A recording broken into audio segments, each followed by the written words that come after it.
Well, good evening, everybody, and welcome to tonight's City Council meeting. It is Tuesday, September 11th, and we're certainly pleased to have everybody here tonight. As we do with every City Council meeting, first we want to introduce you to your City Council and get a roll call of who is here tonight. Councilors Aguilar. Here. Anderson. Here. Antomin. Here. Erpenbach. Here. Jameson. Here. Karski. Here. Rolfing. Here. Staggers. Present. Thank you. As you can tell, all 8 councilors are here tonight. It's a very, very important meeting for our city, and we're certainly pleased with their stewardship. As we also lead our meetings with an invocation, we're very, very pleased tonight to have Pastor Carmen Van Scoik of Celebrate Community Church here tonight. He will lead us with a blessing. We'd ask you to stand, and then after Pastor Van Scoik is done with the blessing, we'll then move directly into our Pledge of Allegiance. Pastor, welcome. Let's pray. Father God, I am so thankful this evening for this group of people in front of us tonight. It is my prayer that you would grant them wisdom and courage to make decisions that would be the most beneficial for the people of Sioux Falls. I ask that you would guide each and every conversation, question, and answer. I pray for your blessing to be upon us as a community. We pray this evening for the families of those involved in the shooting today, that you would give comfort and peace beyond what they could ask or hope for. We thank you for protecting those 2 precious children. Father, we love you and are honored knowing that your Holy Spirit's presence will be here this evening. And we thank you for all you have done, not just in our personal lives, but for us as a community. We recognize your goodness to us. It's in the name of Jesus Christ that we pray these things. Amen. Amen. I pledge allegiance to the flag of the United States of America and to the republic for which it stands, one nation, under God, indivisible, with liberty and justice for all.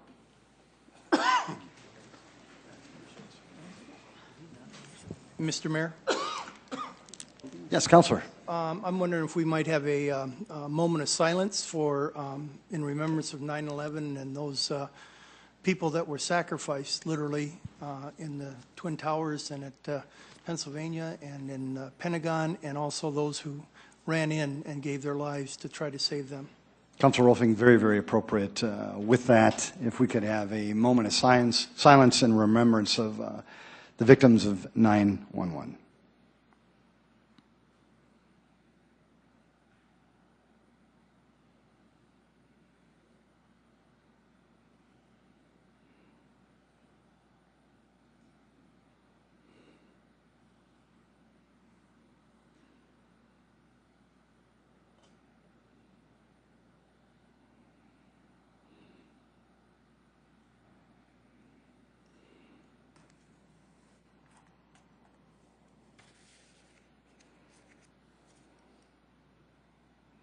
Thank you.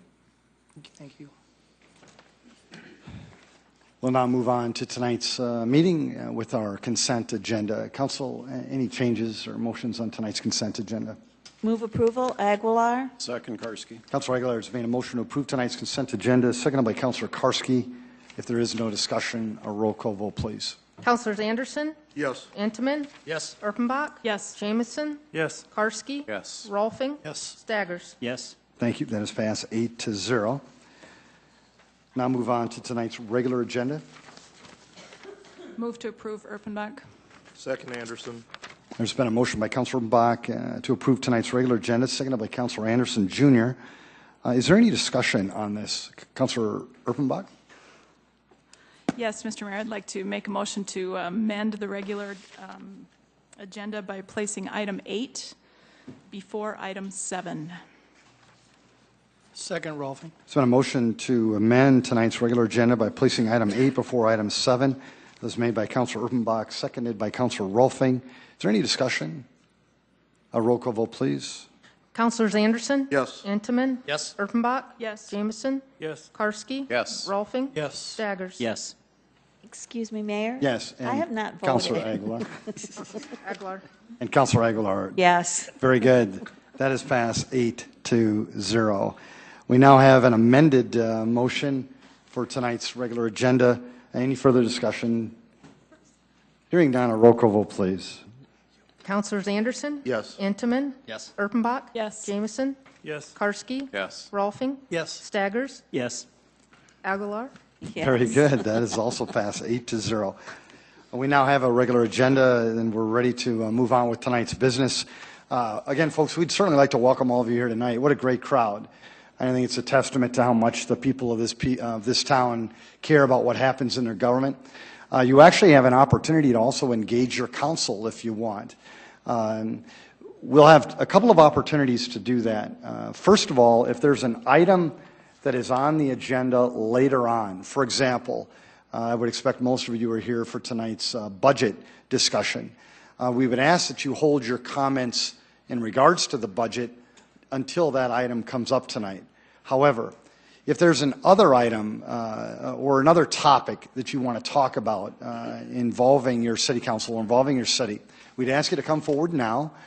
Just introduce yourself to the people of Sioux Falls, and if you could limit your comments to 5 minutes or less, the council would certainly appreciate that. So again, welcome, and please come forward. Welcome. Hello. My name is Victoria Brooks, and I work part-time for Granny's Golden Oven. We had a space at the Multicultural Center. Well, not necessarily a space, but we rented out some room there, basically to make sandwiches. My complaint has to do with one of the workers that I dealt with. I didn't deal with several of them. I only dealt with 3 in total, and one of them was horrible to me. I'd only been there a couple of times. Basically, the only time I go in there is to cover for Wanda, who usually does the sandwiches. But every time I went in there, the kitchen was dirty. I would have to clean it, then make the sandwiches, and then clean it again. And the first time I went in there, the woman, her name is Christy, I believe, she came up to me. She was very nasty to me. She told me, she told me first that they were having children in there and they needed to know everyone's names because they have to have the children protected. So I was like, okay, that's totally fine. I totally understand. And so the next day that I came in, I stopped at the desk and I gave a list of everyone who would be coming in that week and the times that we would be coming in. And she came in, slammed her hand down on the counter and said, "Did you finish that list?" And I had given it to someone else, but apparently they don't communicate. I told her, yes, I completed it, and there were several times when she would come in and want to have a conversation with me about this or that, and I have sandwiches to complete. I'm not the regular person who comes in, and so at one point I just said, "Excuse me, if you would be so kind, please speak with Wanda. She'll be back on this day because I don't know what you're talking about." And that was basically my experience with her. Thank you. Thank you, Victoria.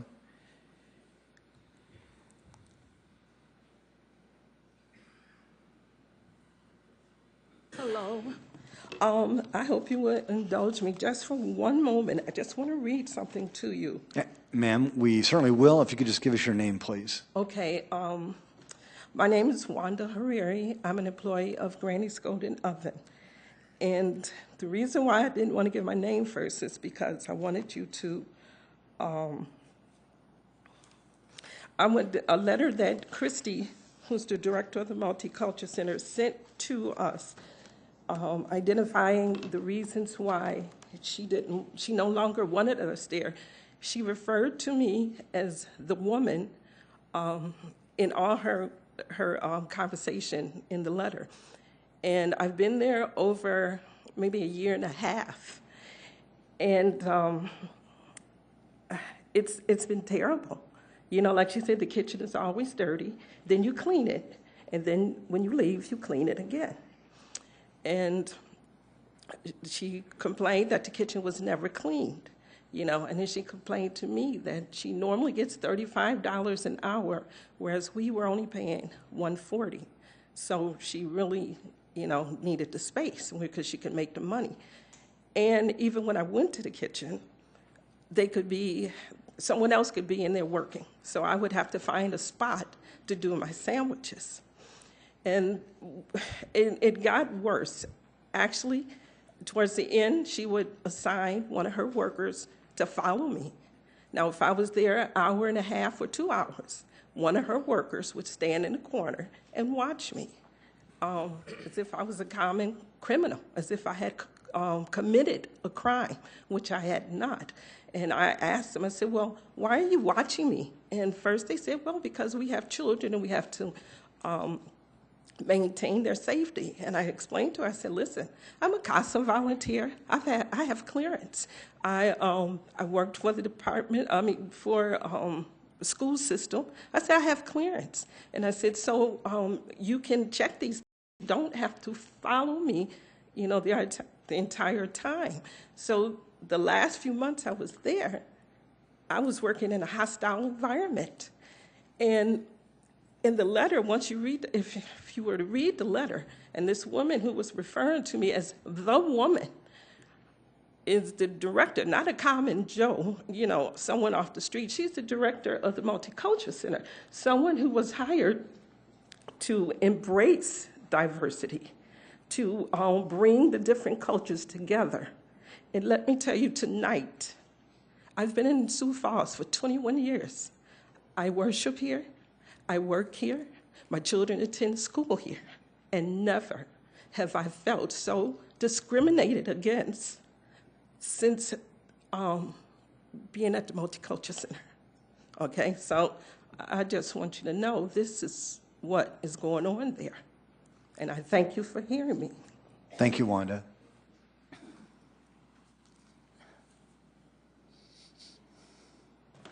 Hi, my name is Shelby, and Shelby, if you could give us your last name as well, please. Brooks. Thank you, Shelby. Oh, you're welcome.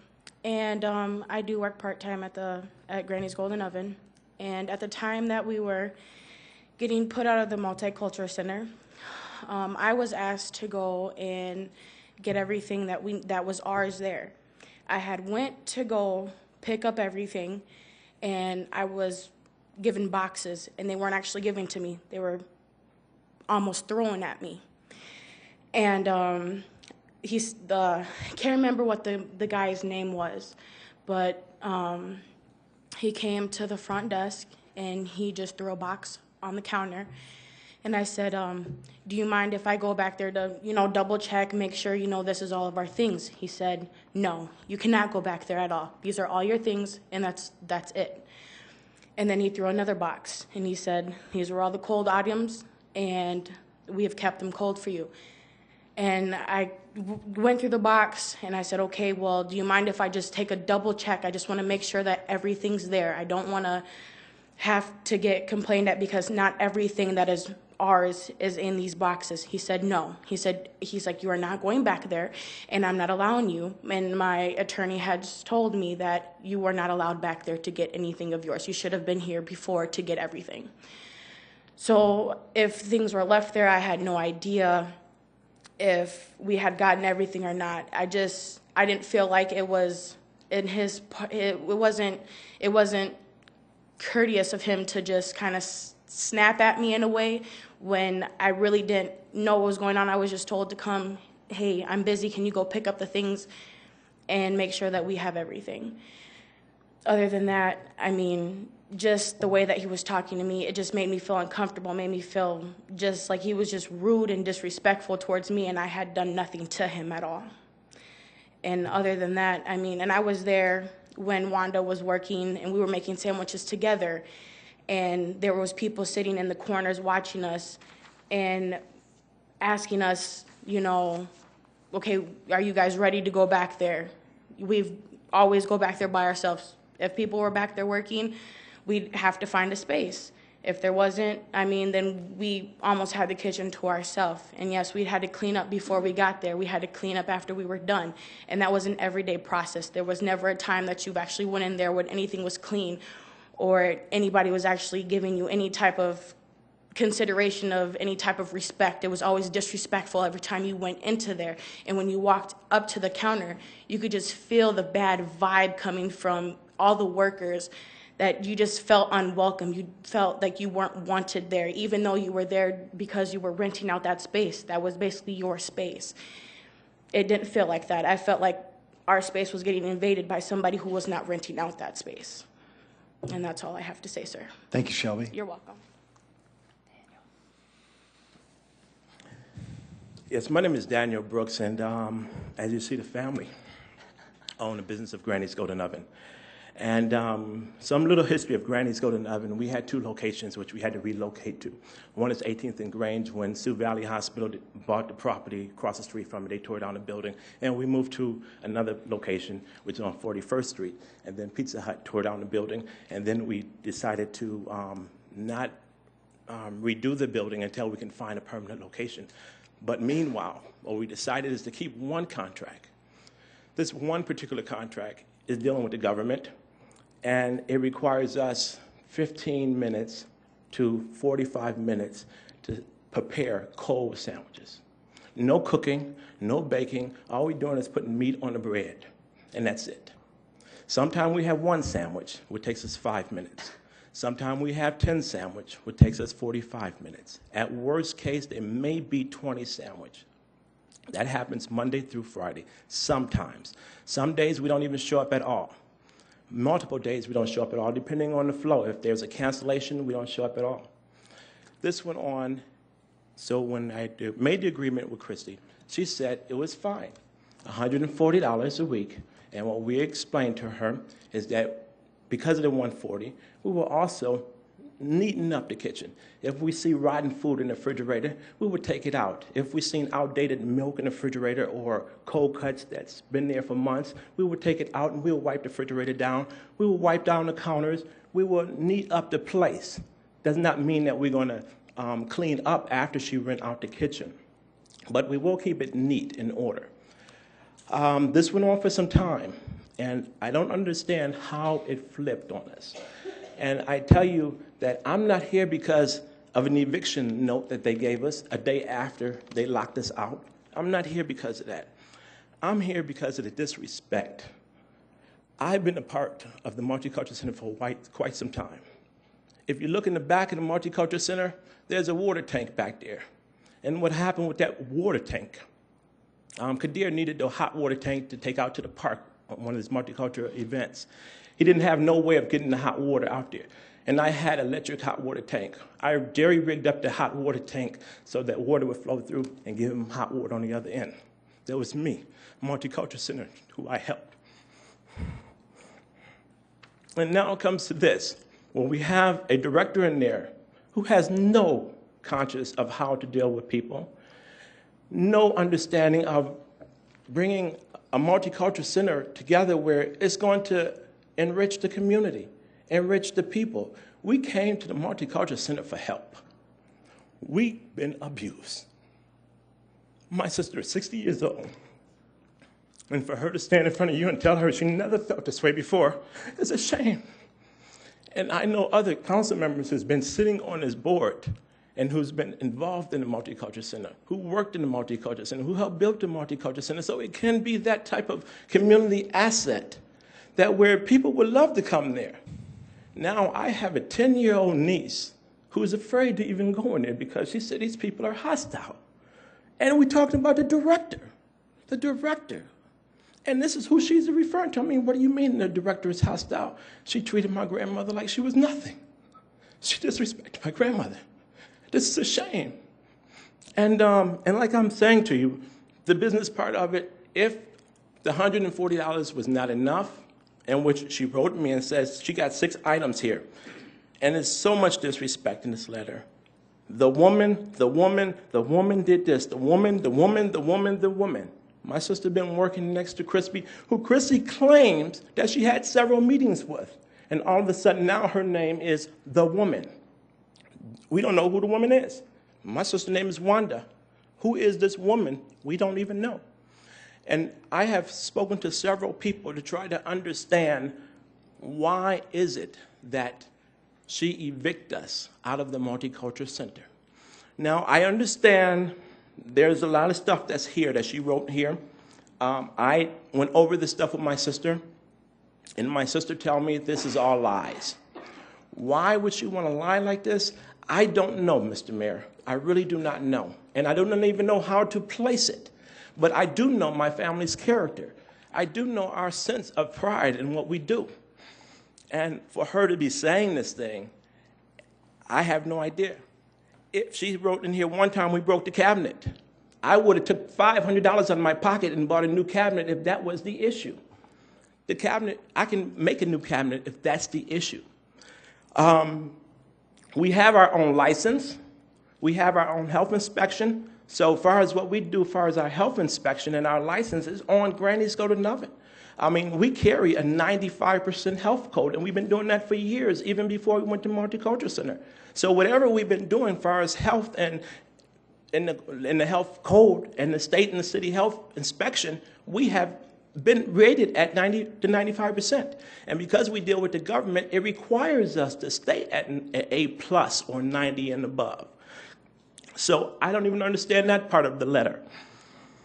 She goes in details about $35 an hour. You are using our place 20 hours a day. And your price should be $742. Understood that very clearly. Chrissy, if you want to charge me $742, talk to me. Tell me that is now the price. Don't give me a letter and tell me the letter is sitting on the counter for you to pick up and get out and there's no discussion and that's going to be it. And then on the 30th, if you lock the door out, you slam the door and you give the packages to my niece. And then the next day, I get an eviction note from the marshal on the 31st. Did we get it on the 31st? We didn't get it until September. Mr. Brooks, again, I truly thank you. I think you I and know your you family, thank me, Mayor, you and your but- family have done an admirable job relaying the concerns of your family as well as your business. But you're now at 6 minutes and 33 I'm sorry, seconds. Mr. Mayor, and please, I apologize we've for being spent- over my time. I do apologize, but I just want to emphasize to you that the Multicultural Center is an asset to our city. Very good. And we have to have a leader that will guide and bring about the asset, and a board. It's extremely important. That place is our gold mine. And not because I'm making my $5 sandwiches, because it belongs to the city. Thank you, sir. Ms. Brooks, thank you very much. Folks, is there anyone else who wanted to engage the council on any other topic before we go into the other agenda items? You're certainly welcome to do that. I don't want to dissuade you from doing that. No, you're certainly welcome to come forward.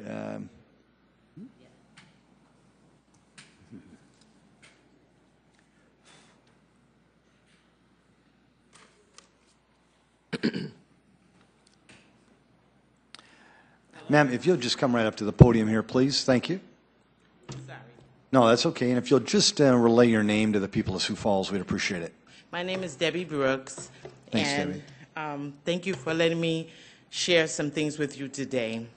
And I just found it very important for me to come down here today because, sir, I just don't appreciate the way we were treated. I mean, I like to be dealt with in a professional manner. And I'll give you a little scenario if you will allow me. Like, for example, we had allotted time space for us to be in the kitchen. And every time we were there, somebody be there before us doing their thing. Now, I understand things arise and maybe there's something else you need to do during that time, but what's wrong with communication?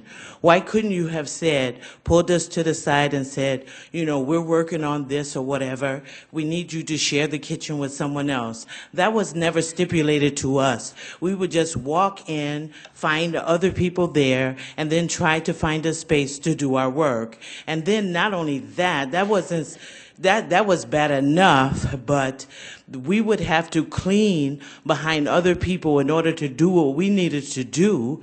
And they wasn't making other people do that. So we're cleaning up their filth. And then they had nerve enough to tell us they wanted us to clean refrigerators and things that we did not even use. I mean, if somebody's going to be down there representing you and helping the people of the community, they need to be fair. They need to be people. You know what I'm saying? They need to work with you professionally, and they need to do things in a professional manner that everyone walks away okay, not with their head hung down, because this person made us feel that she definitely did not want us there, and she was going to do whatever she could to get us out, and that is what she did. And that's why I'm here today, because I thought it was important for you to know things are happening down there that shouldn't happen. And I'm sure that some of the employees that are there, they're keeping their mouth shut because they're afraid of losing their job. Thank you very much for letting me speak, and you guys have a blessed day. Thank you as well, Debbie. Thank you. Folks, any other topics before we move in to the rest of the agenda tonight? Well, very good. Well, we certainly thank you for your topics tonight, and we'll now move on to item number 6. Second reading, an ordinance of the City of Sioux Falls, South Dakota, approving the release of portions of a permanent utility easement located in vacated East 9th Street between North Mabel Avenue and North Blauvelt Avenue in the City of Sioux Falls, Minnehaha County, South Dakota. Hi, Chad. Good evening. Chad Heavey with the Engineering Division of Public Works. This permanent utility easement is in vacated 9th Street between Blauvelt Avenue and Mabel Avenue. Portions of this easement are no longer needed and have been requested to be released, and engineering recommends approval.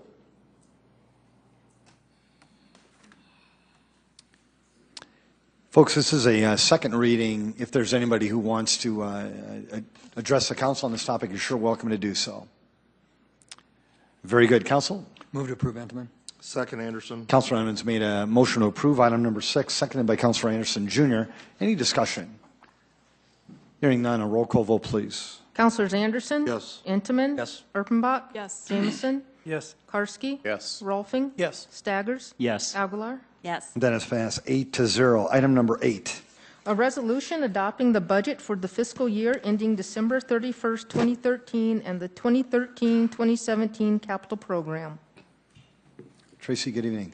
Good evening, Mayor, council members. Tracy Turback with the Finance Office. The resolution before you tonight has been to public hearing a week ago, and this resolution will approve the 2013 city budget and the 2013 through 2017 capital improvement plan. This resolution does encompass the entire city budget, which is approximately $366 million, including the general fund of $133 million. The capital improvement plan over the 5-year span of time amounts to about $386 million, which includes about $80 million for the 2013 year. With that, I will stand by for questions later and refer it back to public hearing. Tracy, thank you. Folks, we know that one of the major reasons you're here tonight is because of this item and then item number 7, which will follow. We certainly want to give you an opportunity to engage the council on any and all these items. Just a couple of things to consider. First of all, we didn't move item 8 before item 7. You can talk at item 8 or at item 7, but we'd recommend that you talk now if it does involve the budget, number 1. Then if you do speak, we'd ask you again, come forward, relay your name, and then keep your comments to 5 minutes or less. I'd also recommend that as the dialogue goes on, if you're in a group, if you could offer anything unique or different, that certainly is important, and I know the council will appreciate that. As you've probably read about or have heard about or have studied, there is a real chance tonight that there's going to be some amendments that are made by the council in front of you. If you've had an opportunity to review those or to study those or to read about those, this too is a very, very good time to talk about that, whether you're in favor or whether you're against those amendments that have been discussed. There is a good chance that a councilor will come forward tonight and will make an amendment. If that amendment does not receive a second, then it will die for a lack of a second. In order for a councilor to put forth an amendment, he or she can put forth that item, but then if nobody seconds it, it will die for lack of second, and then we'll just move on with the rest of the meeting. And I think that'll probably get us going. Again, we'd like to welcome all of you here tonight. This is a great crowd. I think it's even bigger than last week's. And so again, let's get this started. And we certainly appreciate you being here. Is there anyone who wanted to speak to the council on any topic involving the city's proposed budget? Welcome. And folks, if you could just get ready. I don't know if you want to get in a line, but we'd certainly appreciate it. It'll make the meeting more productive. But again, we certainly appreciate you being here. Welcome. Okay, thank you. My name is Jennifer Kirby. I live in Sioux Falls. Better? Okay. And I wanted to urge you to approve the CIP budget as proposed without any amendments. This is the chance for Sioux Falls to be a leader in the funding of our indoor tennis facility as well as other indoor projects that are being proposed in the CIP. My husband and I early on became involved in this project. We made an investment early on because we wanted to be a leader. By being a leader, you inspire other people to give. It helps future fundraising efforts, and as we go into the Chamber Fund Drive in 2013, it'd be wonderful for us to say we have the support of the city has committed the dollars to our indoor project. This project is for the general public. It's not for the country club set. Those people have places to play right now indoors. When I was a kid, I chased a tennis ball around Spellerberg Park. I can't say I played tennis, but I certainly enjoyed being out there. But I couldn't play tennis in the winter. If I had come home and said to my parents, let's join a country club so I can play tennis, it would have been hilarious. That was just not even an option. So we're not doing this for the people that currently can play tennis indoors. We're doing this for the general public so that everyone that plays outside in the summer in leagues, lessons from ages 5 to age 80-something have a place to play in the winter too. So we don't want to deprive them of that. So I urge the city to be a leader, set aside these funds and proceed as planned and help us do our job better as we proceed with our fundraising efforts.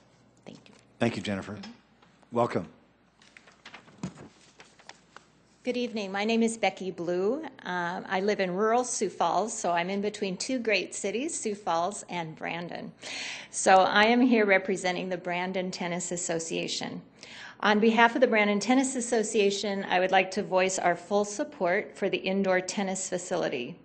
Our tennis community has grown significantly since we underwent a major outdoor tennis complex building project in 2007. Now, it was a $500,000 project, so I realize it's not to the extent that you're looking at, but obviously we are a smaller community. But I do want to share with you what I think is most important about our project and is also happening here in Sioux Falls is the important role that partnering has played in making our project a reality. In our case, the City of Brandon provided approximately $100,000 or 20% of the project. The remainder was raised by other public and private partnerships, individual donors, and the USTA, or the United States Tennis Association. In the past 5 years, since the completion of our project, we have seen tremendous growth in our tennis players of all ages. Our participation of kids ages 5 to 18 has grown from 40 kids to 300 kids. The number of adults and families playing has increased as well. Many of us in Brandon would value the chance to play indoors in the winter. Many of us travel to Minnesota or North Dakota with our children for indoor tournaments, and we would be thrilled to come to Sioux Falls instead and spend our money here. Community tennis associations like the Sioux Falls Tennis Association or the Brandon Tennis Association are part of the USTA. If you had the chance to watch any of the US Open the past couple of weeks, and I hope you did, the ticket sales and TV rights for that event go to the USTA, and then those are shared with local community tennis associations such as ours and the one here in Sioux Falls to provide money for programming, tournaments, and education for tennis in our communities. So you can be sure that the Sioux Falls Tennis Association will be accessing grant dollars to help program this facility. So once it is built, it will be well used. Lastly, I want to share my confidence in the leadership of this effort. The people who have spoken to you this week and last week and probably connected with you over the past several months, they have created grassroots committees. They have already raised $750,000 from donors, and they are ready to access grant funds from the USTA. These are people who love Sioux Falls and want to make this an even more livable community than it is today. Thank you. Thank you, Becky. Thank you. I'm Dr. Maria Bell, and I'm here to support the public tennis facility. I'm a longtime tennis player. I grew up in Aberdeen where we did not have indoor courts, and so it was always wonderful to come to Sioux Falls. But the number of indoor courts that we have today are less than when I was 12. I played tennis at Augustana, and it was difficult for us to get indoor practice time, so oftentimes we were playing at 6 in the morning or after 10 at night. And I guess lastly, I would like to express that it's really difficult to get a lot of adult activity in the wintertime. I have patients who they'll go to the mall for walking and that type of thing. I just think having another avenue for our adult patients to exercise on a regular basis is healthy for them and for the community. My father is 86 and was playing until he was 84 years old. So this is truly a lifetime sport and helps keep our citizens healthy. Thanks. Dr. Bell, thank you. Welcome. My name is Chris Dummermuth. I grew up in the parks and the public schools of Sioux Falls. I'm a lifetime resident, and I taught and coached in Sioux Falls School District for 35 years. The Sioux Falls Tennis Association has taken a very active interest in the children of this city. And in that vein, they have supplied the elementary schools with an equipment package, and in cooperation with the schools have painted 36-foot courts on their playgrounds. As a follow-up to that, last spring, Kevin Plank, who was the city tennis director, and I started visiting elementary schools. We worked with Pettigrew, Hawthorne, Rosa Parks, Laura Wilder, Discovery, and Horace Mann during their physical education classes, and Harvey Dunn and Robert Frost during their field days. So we're just getting started. The new Presidential Youth Fitness Program, which is going to replace the Presidential Fitness Test next year, is geared to help children develop healthy lifestyles that will epitomize their health and educational experience beyond the school years. Tennis is the perfect fit for this. Tennis can be played at nearly any age and at any skill level. Whether one plays competitively for health or for fun, this lifetime sport has great benefits for the mind and body. The question that I have been asked repeatedly by parents of children at these schools and by students and by participants in leagues and summer programs is, where can I continue to play? I urge you to make year-round tennis an available option for everyone in our community by supporting an indoor community tennis center. Thank you. Thank you very much, Chris. Good evening. My name is David Honor. I'm a resident of Sioux Falls. I'd like to speak on behalf of support of on the CIP of the indoor aquatic facility, and especially in support without amendment. And I'd like to just kind of recap how we got to this process. The Parks and Rec Department back in 2011 did a needs analysis and found at that time 60% of people in Sioux Falls felt that there was a need for an indoor aquatic facility. Now we move on to 2012, and the Spellerberg location was identified, and 2 open houses were held, and TSP Architects provided a feel for what the park would look like, and in my opinion did very little to disturb the natural beauty of it and still fit an indoor aquatic facility on there. And they had 2 meetings, and of those meetings, they came back with over 70% in favor of the proposal. And so I'm also here as a board member and the treasurer of the Sioux Falls Aquatic Association.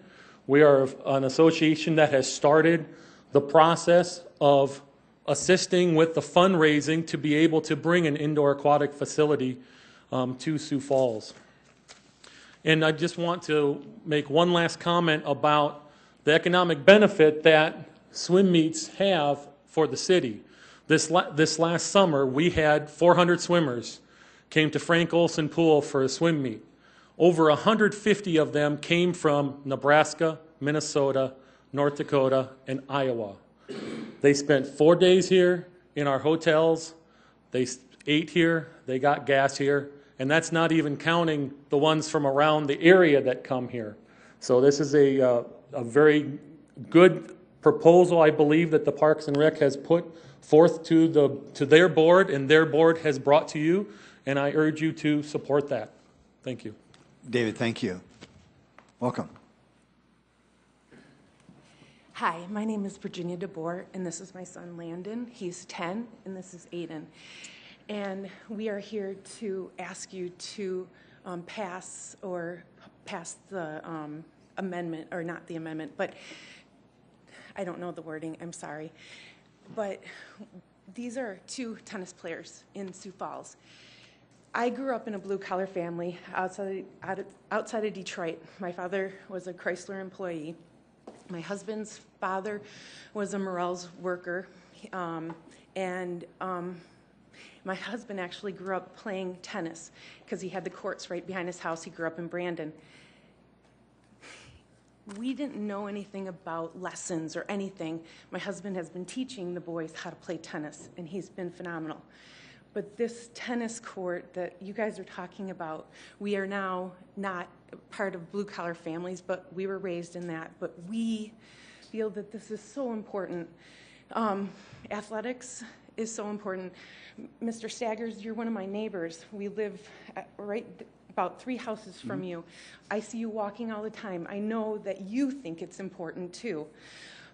If we can do this, it would be so beneficial to our family and to our community.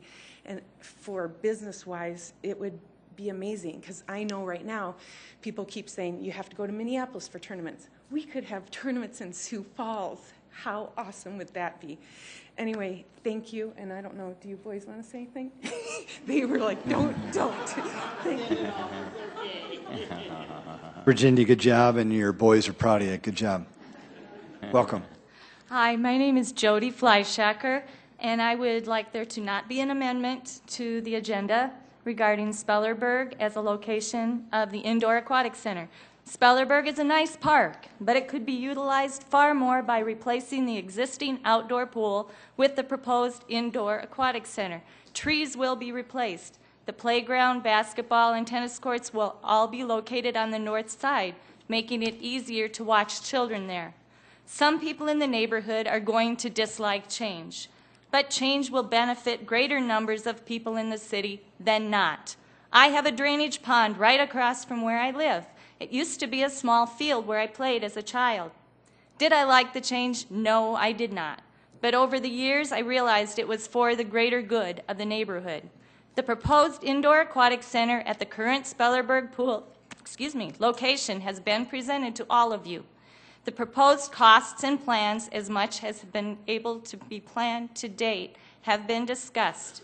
The benefits of a facility have been presented for health, exercise, recreation, swim meets, etc. The enhancement to our community could be great. It could be a place where people could go for family fun for all ages, all year. When the pools closed, and Spellerberg closed August 10th this year, and the other 6 city pools staggered their closings through Labor Day weekend, there is no place a person can just drop in for a swim. You have to have a membership for the other places. A city municipal pool could be a place for visitors to go, for grandparents to take their children, grandchildren, for daycares to let little ones let off energy, for people with back issues like myself, arthritis, joint issues, to gently get back into shape. It's a place teenagers to go other than skateboards and arcades, and I could go on and on. So many cities smaller than Sioux Falls have community pools. It is time for us to have one too. Are they built to make money? No, they aren't. There is a possibility of making money on an outdoor one with the swim meets mentioned. The 7 outdoor pools do not make money for our city, but they are a service provided for the good of the people. For those of us who enjoy and appreciate the benefits of swimming and water exercise, we need this. We have been deprived of this facility for too many years.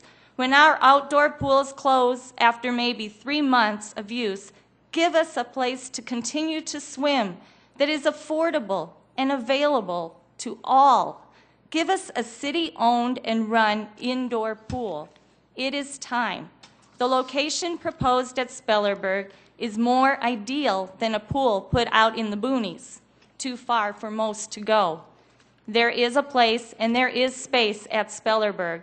The park will stay a park, and the indoor pool could bring more people there for more of the year. Yesterday, my 3-year-old grandson wanted to go swimming with me. Why don't we have a place we can do that? Don't put this on the back burner anymore. Let's be progressive about this and have more healthy choices for activities like the tennis court and the swimming pool. Spellerberg is slated to be replaced. Why replace it with another outdoor pool that is used so seldom over the year? Why waste more time and money looking for another location when we already have it? I'm asking all those in favor of supporting an indoor aquatic center to please stand and show your support right now. Thank you, Jody. Thank you. Thank you. Welcome. Good evening. My name is Paula Gordon. I'm a resident of Sioux Falls. And Jody, you just made my job harder. She did a great job. I'd like to echo that. Last week I had the opportunity to speak with you, and I shared with you that I grew up swimming. And when I got home, I thought of what I wish I would have said. And I thought about it a lot, and I'm hearing it again tonight. It's been echoed several times. When I got home, I thought, I was so lucky to grow up in Brookings because they have 2 indoor pools. I took it for granted when my class got on the bus and took swimming lessons in 3rd grade at the high school. I took it for granted when we could go up to the college and swim, riding our bikes to either. And I realized that when I grew up, I was a charter member of the Brookings Swim Club. I'm from a baby boomer family, which means if you're from a big family, I'm number 6. We just go by numbers out of 8. Okay? Very hardworking parents, but money was very tight. I've seen commodities. I know what powdered milk looks like. When I started swimming, it cost $8 a year to be on that team. When it went up to 12, I was worried I wouldn't be able to stay on the team because we had 3 kids swimming at that time. If I'd have lived in Sioux Falls, I wouldn't be here tonight because there's no way that my parents could have funded what I've been funding for my 3 kids for the last 14 years. And tonight, we welcomed new members on our team. And I don't know if you've ever seen what ages 5 to 12 look like on their first day. We're bouncing around and practicing this and that, and they're loving it. And their goggles all are over, and they're stuck and upside down, and they're so excited, they could hardly stand it. We had 3 lanes, and water aerobics was going on next to us. We did just fine, but it was crowded.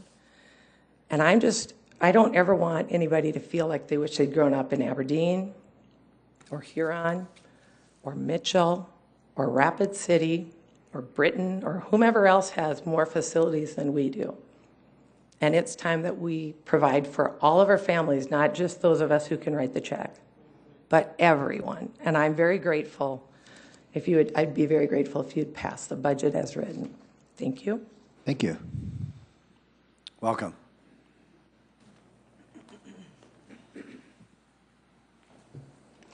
Good evening, Mayor Mike and council members. My name is Pat Anowski, and my husband and I have lived in the Spellerberg area for over 40 years. We have 5 children. We took them to Spellerberg Pool. They enjoyed every minute of it. This is over like 20, 30 years. And now we take my grandchildren there. So right now, the following is a joint statement from a group of Spellerberg neighbors. First and foremost, the issue of debate is not whether Sioux Falls have or needs an indoor aquatic center. The issue is the rejection of the choice of Spellerberg as a proposed site location, a decision which is void of valid, unbiased, multiple site, comparison-based research performed by non-political consultants. No such study was ever done. Asking City Council to commit citizens to expenditures of over $20 million on new construction, paired with $1 million plus operational costs for possibly 30 years without the results of a valid site comparison study and full cost analysis, should be immediate cause for rejection. In consideration of Spellerberg being targeted as the proposed site, we would like to challenge you to take a walk through Spellerberg Park with one of Park and Rec's Spellerberg project maps so you can visualize the immensity of the project and its effect on our small park. 1/3 of the park has already been usurped by the city for detention ponds and rendered usable for spring, summer, and fall activities. Park and Rec Spellerberg project maps show the totality of the huge indoor multi-level complex of 2 pools, splash pad, meeting rooms, and a parking lot of 203 spaces, which will consume nearly half of our total green space. TSP's architect noted the huge complex is being dug into Spellerberg's northern hillside to help disguise its size. If approved, it appears the park is scheduled to disappear and become not much different than the usual large building hugged by an enormous pad of cement and an occasional newly planted tree or two. At the neighborhood project presentation, the claim was made that we are saving the trees. Which trees? Why, just the perimeter trees, of course. It was later admitted by TSP's architect that only 100 trees, many 30 to 40 years old, will be destroyed. We always thought beautiful mature trees were extremely important aesthetically to parks, the gold of the park, and highly valued. The proposed parking lot of 203 spaces is a huge loss, the healing green space, but is actually inadequate by the city's own admission. The initial project map, which designated off-site use of VA parking, is a red flag of acknowledgement that the proposed parking lot at Spellerberg will be insufficient by some 50 additional spaces. This opens issues regarding federal lands designated only for hospital and veteran usage and homeland security operations. Furthermore, the VA has its own parking issues with daily parking overflow onto 22nd Street and Garfield Avenue. Park Ridge businesses do not want, and I repeat, they do not want and cannot absorb overflow parking. And of course, more traffic issues will follow and produce additional taxpayers' expense, like turning lanes. Then property values will be affected. Is this effective planning? Thank you. Thank you, Pat.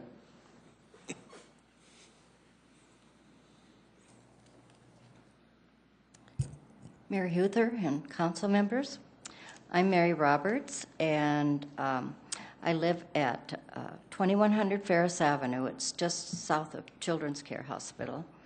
And you know, I'm not opposed at all to an enclosed swimming pool. I grew up swimming too.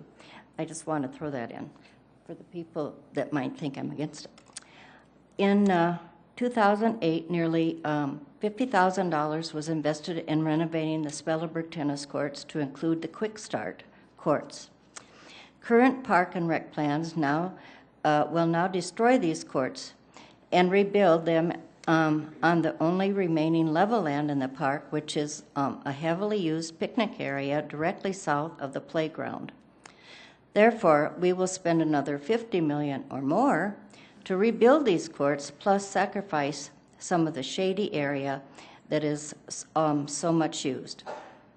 Is this responsible and good physical use of the taxpayers' money? Is elimination of the only remaining small but very heavily used part of the park a wise choice?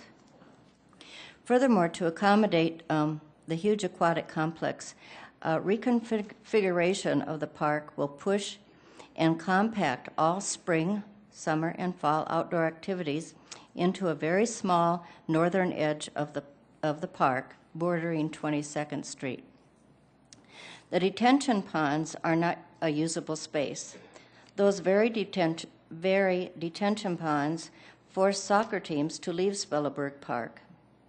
Edison's Middle School's cross-country coach says that if the aquatic complex is placed in Spellerberg, his students will be unable to hold their daily practices and all of their fall cross-country meets at the park because of the loss of green space. Is this what Park and Rec wants to accomplish? We believe a better indoor pool site can be found. We know from past board discussions that Spellerberg was not chosen as the site for the indoor aquatics center based on being called ideal location. But after Drake Springs' vote in 2006, a well-known donor notified the city of his or her desire to donate 12.5 acres of land in the southwest part of town, specifically for an indoor aquatic center.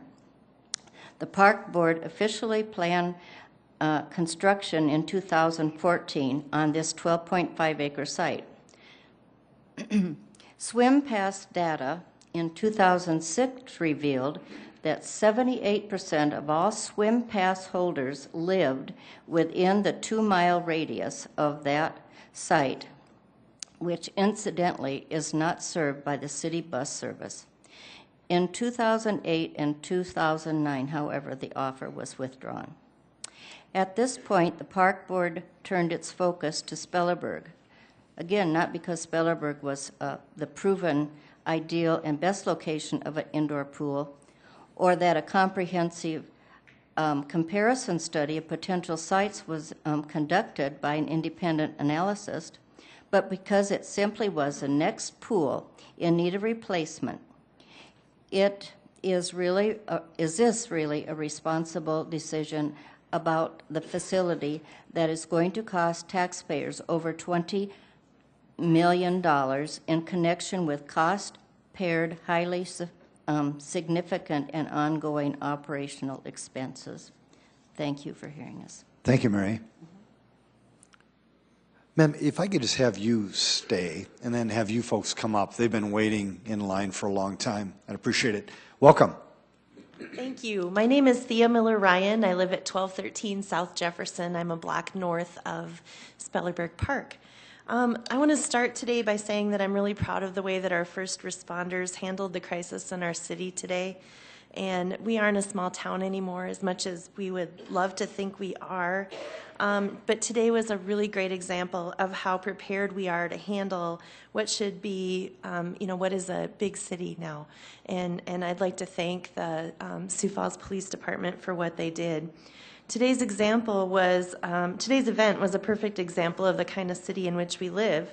We aren't a small town. We handle diversity, adversity, and crimes with all the skills and abilities necessary. And it's time to handle what today seems like a smaller problem compared to what we had earlier in the day. But it's time to talk about the pool. We need an indoor pool that people can afford to swim in. I live in the Spellerberg neighborhood, 1 block off of the park.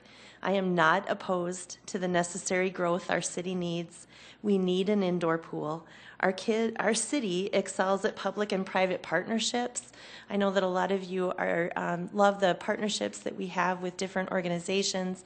I myself, at my day job, am a partner with the city and really enjoy our partnership.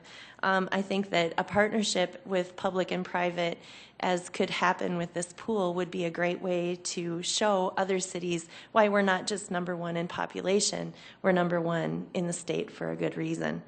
The building itself, I called Sioux Falls Parks and Rec, the building itself takes up only 2.5% more footprint than what's taken up in the park right now. 2.5%.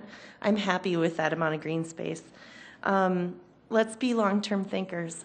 I really think we need this. I'm a neighbor. I am not opposed to having a pool, an indoor pool in Spellerberg Park. Thank you very much. Welcome. Thank you.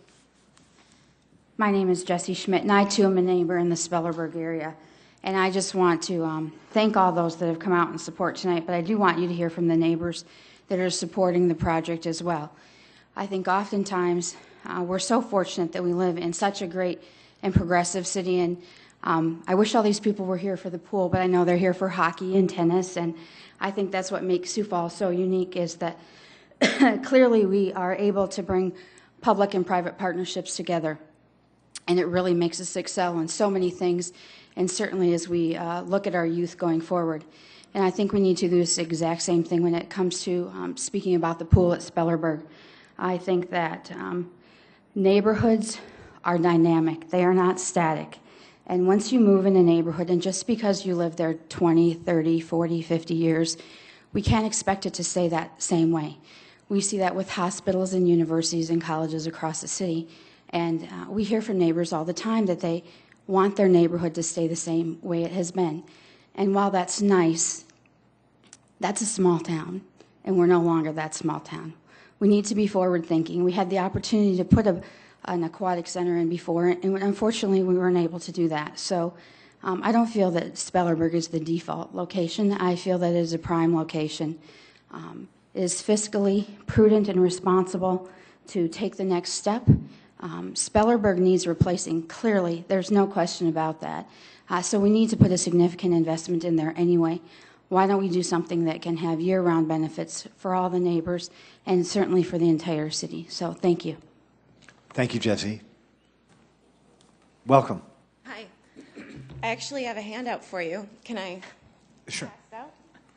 Just hand it to Councilor Jamison, and he'll hand it out for you.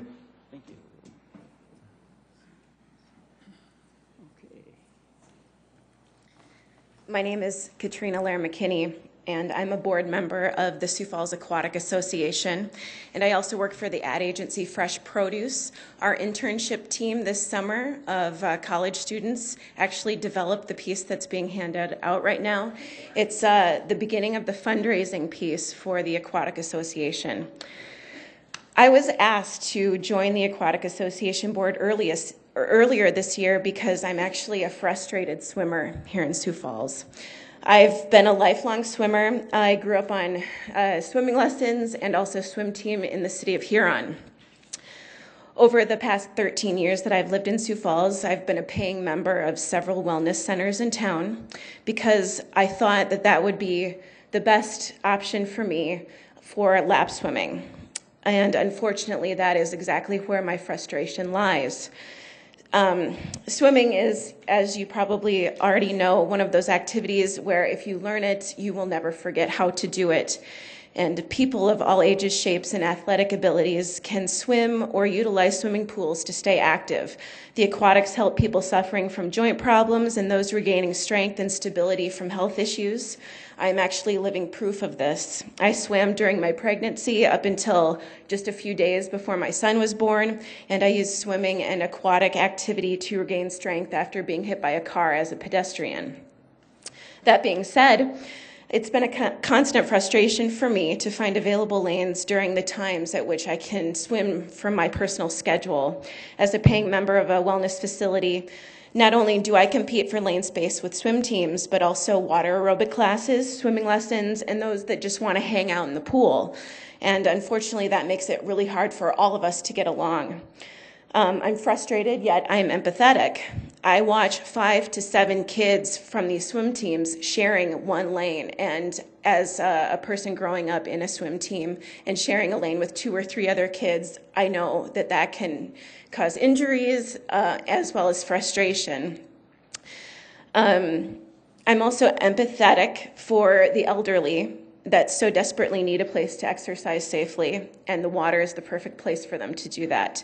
And also all those kids that need swimming lessons to be safe individuals and to grow up learning the very important rules of the water. I'm here tonight to remind you that the proposed pool facility at Spellerberg will not be built just for the sports teams or for a narrow sliver of our community. This facility is planned and built with the entire community in mind, and because Sioux Falls needs more indoor space. I also am a proponent of the central location. I'm a founding member of the All Saints neighborhood group, and I think it's very important. I'm a downtowner. I live and work downtown, and I don't want to travel 25 minutes one way out to an edge of Sioux Falls to work out for 45 minutes and then drive 20 minutes back. Not only do I care about my gas emissions, but I care about my own personal time. And also, my last point is the cost of swimming lessons. I have a 4-year-old, and I have researched swimming lesson costs for him. To buy swimming lessons at the Y or one of the other private wellness facilities, it is $40 and above. And I know that the city provides swimming lessons at a cheaper rate than that in public facilities. Thank you very much for your time. Katrina, thank you. Welcome. Good evening, Mayor and councilors. I appreciate you taking the time to listen to me tonight. Sir, if you could just My name is Tracy Sabo. Thank you, Tracy. You're welcome. There's something missing from this discussion. There's certainly a lot of demand, a lot of people talking about wanting the government to build things for them, swimming pools, tennis courts, whatever. But there's not very many people talking about the taxpayer. I think there was one person tonight. Most of the opposition towards the swimming pool was just that they didn't want it there. But I think we need to talk about the other side of the equation. I'm a man of peace. I don't believe in violence. I don't believe in force and aggression. And why am I talking about that? Well, the issue here is that taxation is coercion. Now, if you don't believe me, don't pay your taxes. Seriously, some guy will show up with a gun at your door and jail you. That's violence. Taxation is backed by the threat of violence. Personally, I think that locking somebody in jail just because they don't want to pay for something that they don't want, I think that's criminal. Nobody talks about this, but the fact is the only way the city gets money is by taking it from people without their consent. So as a man of peace, then, who believes in a voluntary society, I believe that taxes should be reduced to as low as possible. I mean, seriously, if you have $20 million to spend on an indoor swimming pool, $500,000 to help build a tennis court, $200,000 to put escalators in the pavilion, I've looked through the budget. There's a lot of weird stuff in there. What you really need to do is give the money back to the people.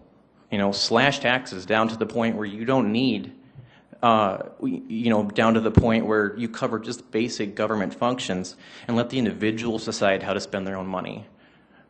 Individuals will make better decisions than a bureaucracy. I don't care how smart you are.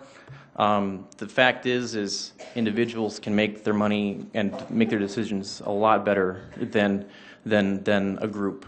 And that's, Friedrich Hayek said that. He was a Nobel Prize winner. So I would, in fact, if there really is demand for all of this, like it sounds like there is tonight. I kind of made this comment last time, but if there is all this demand for indoor swimming pools and tennis courts and whatnot, why isn't some entrepreneur out figuring out how to make money doing this? In fact, I would submit that if all this demand exists, The reason it's not already here is because of the expectation for government to fund it. If people that would be building it expect to be able to loot the taxpayers to pay for half of it or a fifth of it or whatever, then they're going to wait until they can get some free money, quote, free from the taxpayers. So what you really need to do is just say no. And say, let's figure out how to fund this in a voluntary manner that doesn't involve government coercion and violence and taxation. The public treasury is not a piggy bank, and with all the support of the various organizations here, I know that if the actual demand exists, we can figure out how to build these things in a voluntary manner through either businesses and mutually beneficial exchange or charitable efforts. Now, all I know is that if you slash the taxes, a lot more of the businesses and charities will have money to work with to do these types of projects if they so choose. Now, on a more practical note, I used to work at a motel who had a swimming pool. And I will tell you, as a matter of fact, that 9 days out of 10, those swimming pools in the hotels sit empty for a good 8 hours a day or better. I know what we did was if somebody wanted to use the pool, they just gave us a couple bucks and we'd allow them to use it for as long as they wanted to. There are dozens, if not more, swimming pools in this city that sit empty because people, probably don't realize that this is a fact. Maybe we should tell the hotels to advertise this service to people. But there are ways if people want to do lanes, find a local hotel with a swimming pool, and during the middle part of the day, they are dead. Now, if you wait till 5 o'clock, then that's not so true because obviously their patrons are using it. But during the middle of the day, there's plenty of places for people to go swimming and do laps and therapy, and if they want to, they have to do it on their own. But what's wrong with people doing things on their own? So, all right. Tracy, well, thank you for your time. Tracy, thank you as well. Welcome. Good evening, everyone. Joe Zuger. That's Z-U-E-G-E-R. Apparently, at 45 years old, we still do things alphabetically, which is good to know. So. And I can't do a presentation without a visual aid, so bear with me if you would.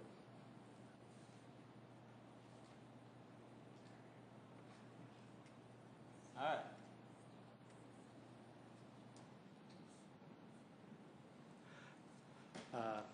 I'm here on behalf of the Ice Sports Association. It's a barely known fact that I was actually the captain of the Lincoln High tennis team in 1985. I do support that facility, but frankly, as you can attest, Mr. Mayor, tennis is a pretty darn dangerous sport for an adult. So I choose to play adult. It's something peaceful and safe like adult hockey. Thank you. Anyway. I'm here tonight, and I thank you for your time, and just a couple of quick comments.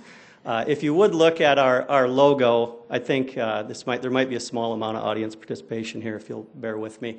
Most people look up and they see a snowflake, and it's pretty evident what that is. But if you look closely at the snowflake, it's 6 stick figures, people, it's metaphorical, putting their heads together and getting arm in arm in a circle forms a snowflake. Pretty clever work by our ad agency.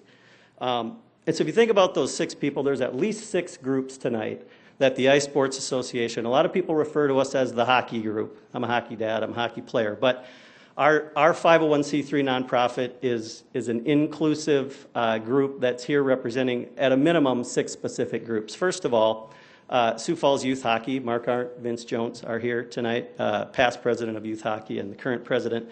The Sioux Falls Figure Skating Club, Deb Geddes, is here in the audience. I don't know if you can raise your hand. Roger Casa, who's the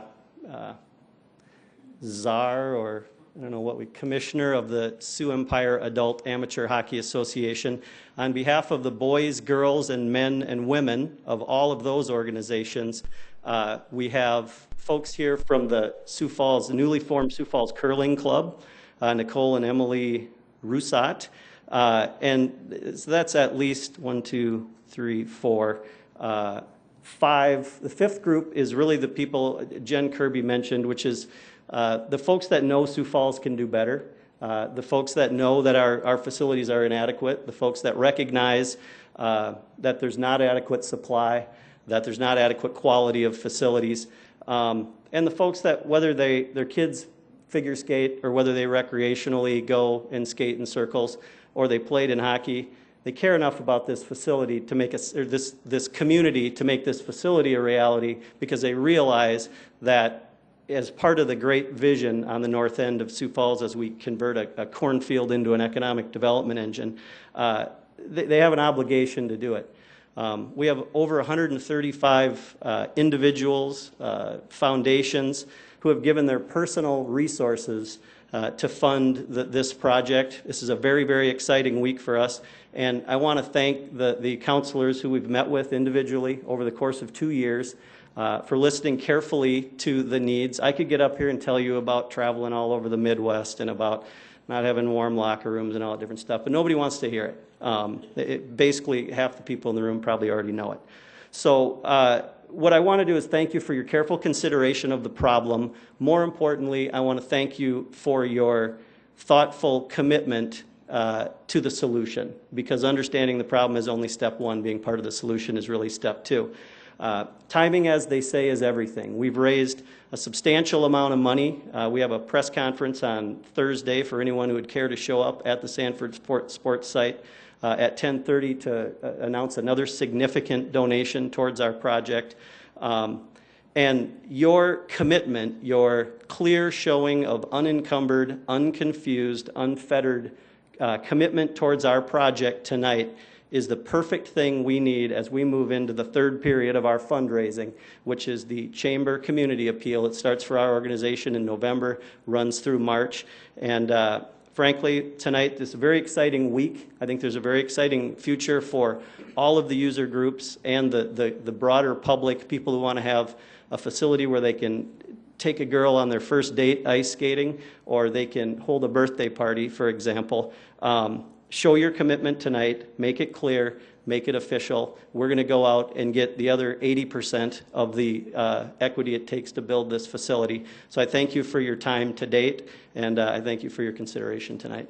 Joe, great job. Joe, I know that you had mentioned a number of folks that were here that are involved in one of those 6 stick figures that created your snowflake. Would you just mind having them stand up? If you could all just stand up so that the council has an idea of who you are. If you're in that group of people who just think Sioux Falls is a greater place and we all have a part in doing that better, you can stand up as well. You can stand up as well. There's only one person? Very good. Very good. I thought there were more. And there are. Thank you, Joe. Folks, is there anybody else who wanted to speak to the council in regards to any topic involving this particular budget? Welcome. Hi, my name is Wanda. I'm a grandmother who happens to be rearing or raising 2 children. And Wanda, your last name is Brooks? Hariri. Hariri. Oh, thank you, Wanda. And my grandchildren love to swim. So I'm standing here. I'm not going to even pretend like I know any of the real details. All I know is that they attend John Harris, and every day when I go around the circle, they look at Laurel Oaks and say, Grandma, it's not fair. It's not fair that we can't swim. It's still hot out. Why can't we go swimming? You know, and I can't afford any of the membership places, and I can barely afford paying for swimming lessons, and they haven't had many. In fact, I can't swim a lick, but I do want them to swim. And if you support this aquatic center, maybe I can learn how to swim too, you know. So I'm hoping that you'll pass this. Wanda, thank you very much. Thank you. Welcome, sir. Or welcome, men. Sorry. Hi, my name's Matt DeWitt. This is my son, Gilbert. Hi. I wasn't even planning on speaking tonight, so bear with me. I grew up in, I would say, the Spellberg neighborhood. I went to Laura Wilder. I went to Edison, moved out of town, went to Lincoln, Nebraska, and Eau Claire, Wisconsin. That's sort of relevant because both those cities have great indoor facilities for swimming. My son now goes to Laura Wilder, and we're lucky enough that we can afford to have him on the swim team. However, most of his class, over half, are those kids who actually have to take food home on the weekends. And those kids don't have that opportunity with a private swim facility. I think it would be great for the city to have this. Those kids could use this facility, and the city could help on one thing: safety. We all hear of kids drowning all the time. With a facility that is owned by the city, there's no reason that that can't be part of the curriculum. At least get these kids to know what water is. A lot of these kids have no chance of swimming. They go in, that's it. I was a lifeguard at Spellerberg many years ago, a swim instructor. It's really tough to see a city like Sioux Falls fall so far behind everybody else, whether it be not just swimming, but in hockey, in tennis, all these recreational facilities. You can go to almost every town in South Dakota that's of any size. They have an indoor facility. Their kids are learning to swim. I guess that's my point. Why are we behind everybody else when we are supposed to be the best town in South Dakota, the biggest town in South Dakota with the least amount of facilities? That's just not right. Thank you. Thank you.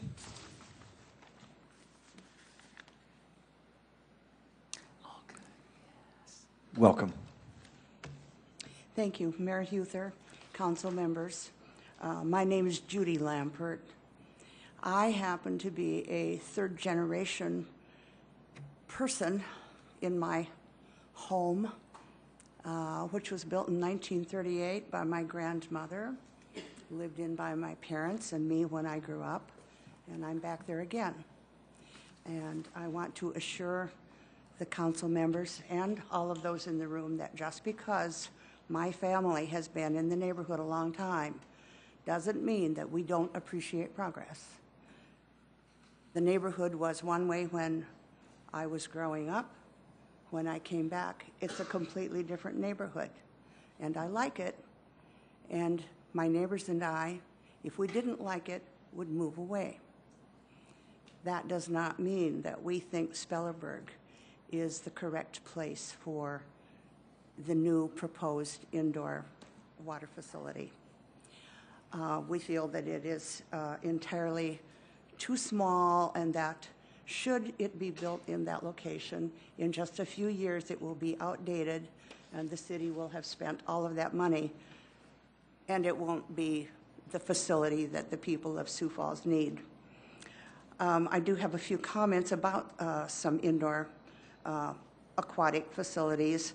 One of those in Caledonia, Minnesota, which is over in the southeast corner of Rochester.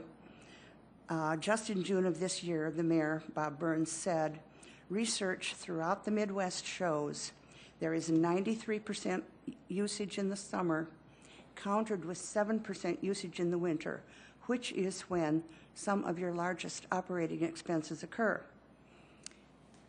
Another comment is that the reality is that a 50-meter pool is used only for competitive purposes by an average of 5% of the local population. Outdoor pools produce 20 to 30% above operational expenses.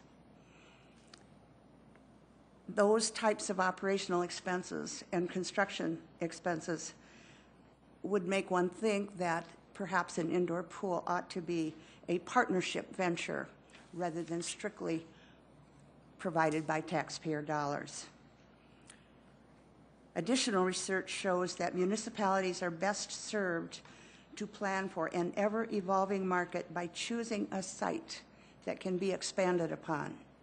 There is absolutely no room at Spellerberg Park for expansion. Any expansion would completely wipe out any other activity areas of the park. Because responsible government never proceeds without publicly presenting the results of comparison studies of potential sites, full and complete disclosure of all expenses, construction costs, operational costs, or valid support of a citizen majority, and this does not mean just selective groups. Spellerberg is an inadequate location. We request to have Spellerberg removed from the list of potential sites for an indoor aquatic center. Furthermore, what we really want is replacement of the outdoor pool and retention of the valuable green space for the park, particularly since we have two, not just one detention pond, but two detention ponds, which occupy fully 1/3 of that park.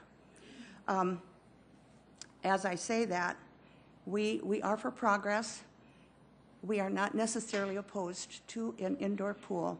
We simply think Spellerberg is the wrong location and that the City of Sioux Falls would be spending the taxpayers' dollar much more wisely if the pool were located in an area that would provide enough space both for the pool and for parking and any expansion needs that might be necessary. Thank you. Thank you, Judy. Welcome.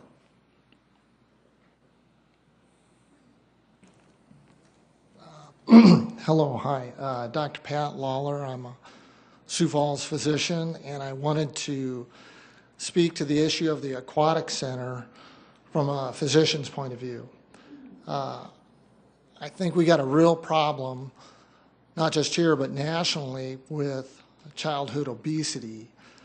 And the way that I see it, if we do not afford our children more opportunities for exercise, whether it be tennis or swimming, we're going to have a real problem on our hands down the road.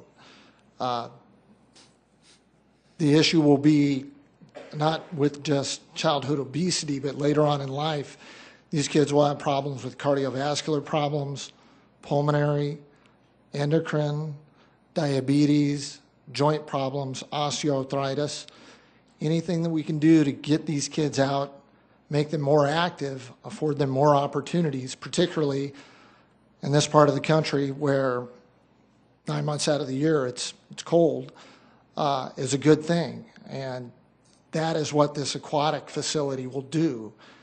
The range of activities, it's not just swimming, water aerobics, swim lessons, cardiac rehab, joint rehabilitation, scuba lessons, swim parties, family swims, and yes, competitive swimming. This is an investment in our children's future and in Sioux Falls' future. So, thank you very much. Dr. Lawler, thank you. You bet. Welcome.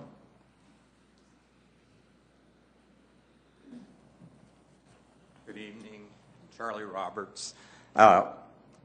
Everything he's just said is exactly the reason we should not just say, excuse me, hell or high water, we're going to build this pool at Spellerberg. Because all of the things that he has said are going to require space, and after talking to Mr. Carney about what's going to go in there wasn't a whole lot of that said. It was just a pool, and I had liked the idea of scuba diving. I used to do that, but I can't see. But now I know they have lenses that can work for you.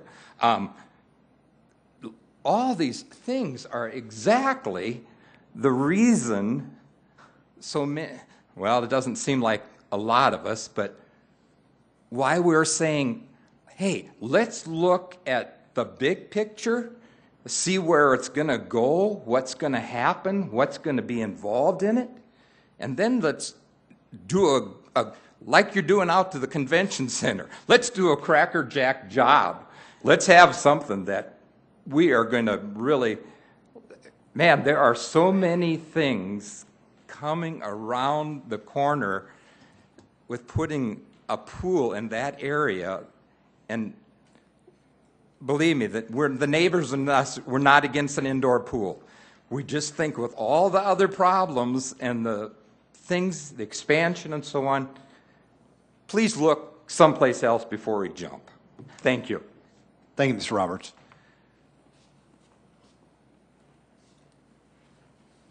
Welcome. Hi.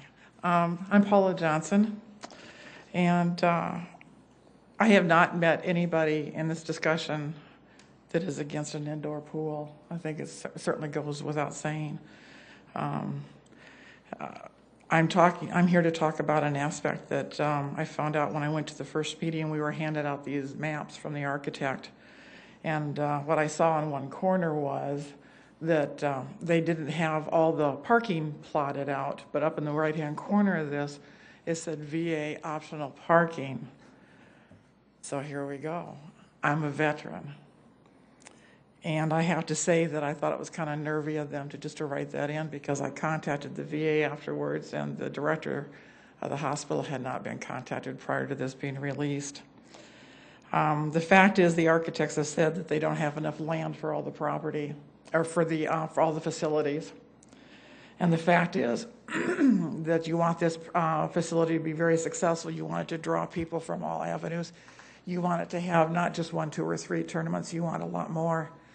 And that brings in buses of kids. It brings in cars because grandma and grandpa want to come, and all the other things. And that's what this is all about. Excuse me. The issue is there isn't enough land. It simply is that simple. It's not enough land with the detention pools there, and I think most people are not aware that there's another detention pool in the back by the VA, on the east side of the VA. The VA was kind enough to sell the land to Sioux Falls so they could have a Spellerberg Park. My concern is that there are those who are very determined to have this facility at Spellerberg, regardless of what happens. And regardless of what happens is going to be letting the cars park where they may, and people are going to park in the VA. Just because the main parking lot on the facility is not filled doesn't mean that they're all going to dutifully follow in and fill in every little slot and then go elsewhere. As you know, Spellerberg is surrounded on 3 sides by homes, and then Park Ridge and the VA. There's no other place to go. The overflow parking is going to end up at the VA and Park Ridge, and in talking to them, they're real thrilled about that too. In that there has been a similar situation, the Ice and Rec Center over on 51st, when it was built, didn't have enough parking with it either. And I'm just guessing that somebody looked across the street and said, oh, I'm parking. And so off they went. They opened the facilities. And the only problem with that was Disabled American Veterans, DAV, was the empty lot across the street. They man that office every day except Sundays unless there's an event going on. They literally could not park anywhere in their own facility. And there were people that were parking there all day long. It took a long time to finally get all those cars out. That was private property. VA property is federal property. It wasn't built to support different recreational facilities for cities. The VA serves almost 25,000 veterans from 4 states. Over 600 volunteers come daily, weekly, monthly, whatever it is. Cars are coming and going. Patients come, veterans come from long distances, and they usually will set up 2, 3, and 4 appointments in a day, which means they're coming and going. And also I have to mention that veterans in South Dakota bring in over $435 million. A big chunk of that comes to Sioux Falls because we have the VA.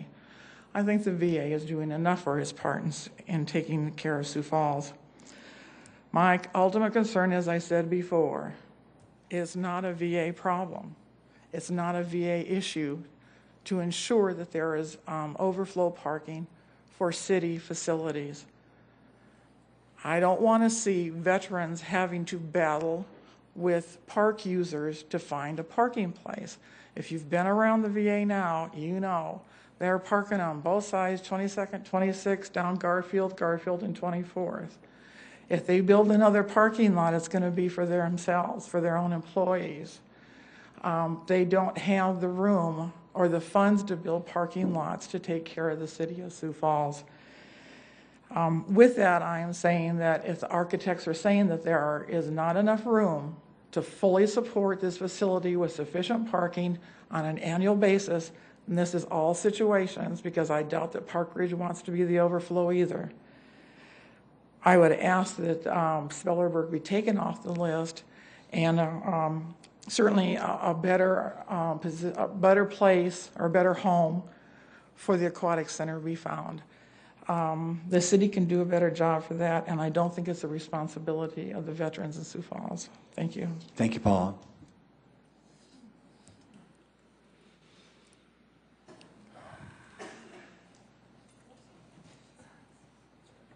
Honorable Mayor and ladies and gentlemen of the City Council, my name is Tam Baker. I will be very brief, if you can believe that. Dr. Lawler did a very good job of outlining groups that can use this indoor facility. I have some letters of support here, and there are 3 that Dr. Lawler did not mention that I have here. I won't read the letters. They're all in favor of indoor aquatic facility. One is from the CEO of Special Olympics of South Dakota. They are very interested in indoor facility for people. And then I have the running club. They like to cross-train with running and swimming. And then I had the letter here, but it's for the kayak club, and they are very interested in indoor facility for water.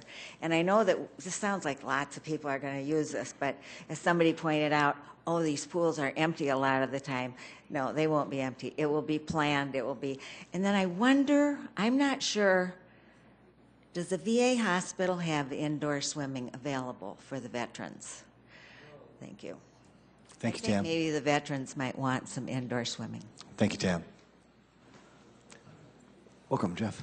Hi, my name is Jeff Nelson, and I'm a local tennis professional, and I've been working in tennis for about 30 years. I've had the good fortune over those years to work for the USTA as a clinician and a coach, so I've had a chance to travel and visit a lot of other communities. Sioux Falls is one of the most progressive philanthropic cities around the area, all the places I visited, yet we do lack the resources for furthering the sport of tennis. One of the issues has been that we haven't actually treated it like a sport, and like a lot of other activities, it is competitive by nature, and they do need more facilities to actually grow. What we've done is we've actually put 2 courts here, 2 courts there across the city, and never had the complexes needed to actually run the events and grow the sport. Tennis itself at this time is one of the fastest growing youth sports in America. And with the 10 and Under initiative, which sometimes is referred to as Quick Start, we've had hundreds of thousands of kids entering the sport. Sometimes we'll have 10, 12 kids on a court, not just 4. One of the issues that comes up with, and I'd like to address Tracy's comments about the private industry, if I had millions of dollars myself, I would not build a tennis facility. And a lot of places that have come into Sioux Falls and looked at building that are private businesses like Lifetime Fitness, they don't want to compete with the nonprofits in fitness, because most of the tennis facilities nowadays that are private are attached to multi-rec facilities. And so standalone private facilities are a thing of the past unless you're Daddy Warbucks. What is happening, though, is a surge in growth of public facilities. And if you look at our neighboring state of North Dakota, you have Bismarck, you have Grand Forks, you have Fargo, you have Bismarck, Minot as well, started as public facilities, or excuse me, private facilities. Most of them now, or all of them, are public facilities, either run by the cities themselves or by tennis associations. All are prospering. Some, like Grand Forks, are even expanding. And that's true of Springfield, Missouri, and a lot of other places that are public. The YMCA in Fremont, Nebraska has 5 indoor courts they keep busy. And yet Sioux Falls, South Dakota has 5, and we've gone down, as Dr. Bell had pointed out, since in the last 30 years. I have a friend that's a coach in Mobile, Alabama, which is now the world's largest outdoor tennis complex. The city had 30 courts when he first started there. The city gave him a check for $250,000 as seed money to go out and run events. The complex now has over 52 courts, and they're adding indoor courts, and they're in Mobile, Alabama. The reason the seed money's allowed them to bring tournaments in and has brought millions of dollars of tax revenue to the city.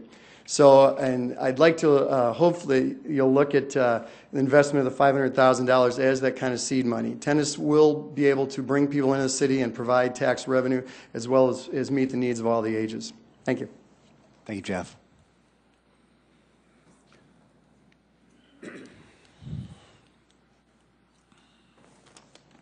Hello, Mayor. My name is Bill Townsend. I spoke to the council members on September 4th, with the exception of Mr. Staggers that was absent, but I will be extremely brief, and I wanted to thank you for the consideration of the dollars that have been in the CIP budget through the Parks and Rec for the indoor tennis facility for quite a few years, is my understanding. A couple real quick points that I'd like to reiterate without repeating some of the other things is that I would encourage the council to pass the CIP for both the tennis and the ice facility as it's presented without amendment. The funds have been in the CIP for many years, and we've used this, as Mr. Nelson mentioned, as seed money to go out and do our fundraising. To date, the tennis facility has raised over the amount, $750,000, which exceeds the amount we're asking the city to participate in. We just feel like second guessing ourselves now is a negative approach and moving backward. And a last minute attempt to delay funding for our project would really disappoint a lot of the people that have stepped up and put their own funds up. One of the other things from a historical standpoint that I would like to pass on, when we first started talking about the community indoor tennis center, we spoke to the Park and Rec department, and some really good advice that we received, and a lot of the comments that I'm hearing tonight regarding the aquatic center, trust me people, I feel your pain. We were given the advice that we should go do this tennis facility on our own in a private development that did not involve city land.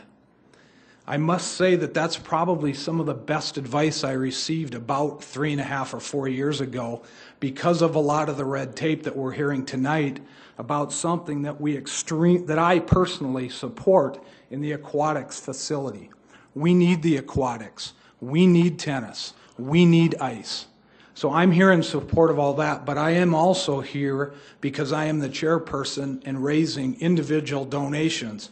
We also, the community indoor tennis facility, have been approved by the Chamber of Commerce. So our business people feel and see the need for this in our community, and they have approved and earmarked tennis for $1 million in their capital campaign, which follows the ice people, as Joe Zuger mentioned, that starts in November. Our tennis follows the ice, and we would start next year in 2013 and plan to build in 2013.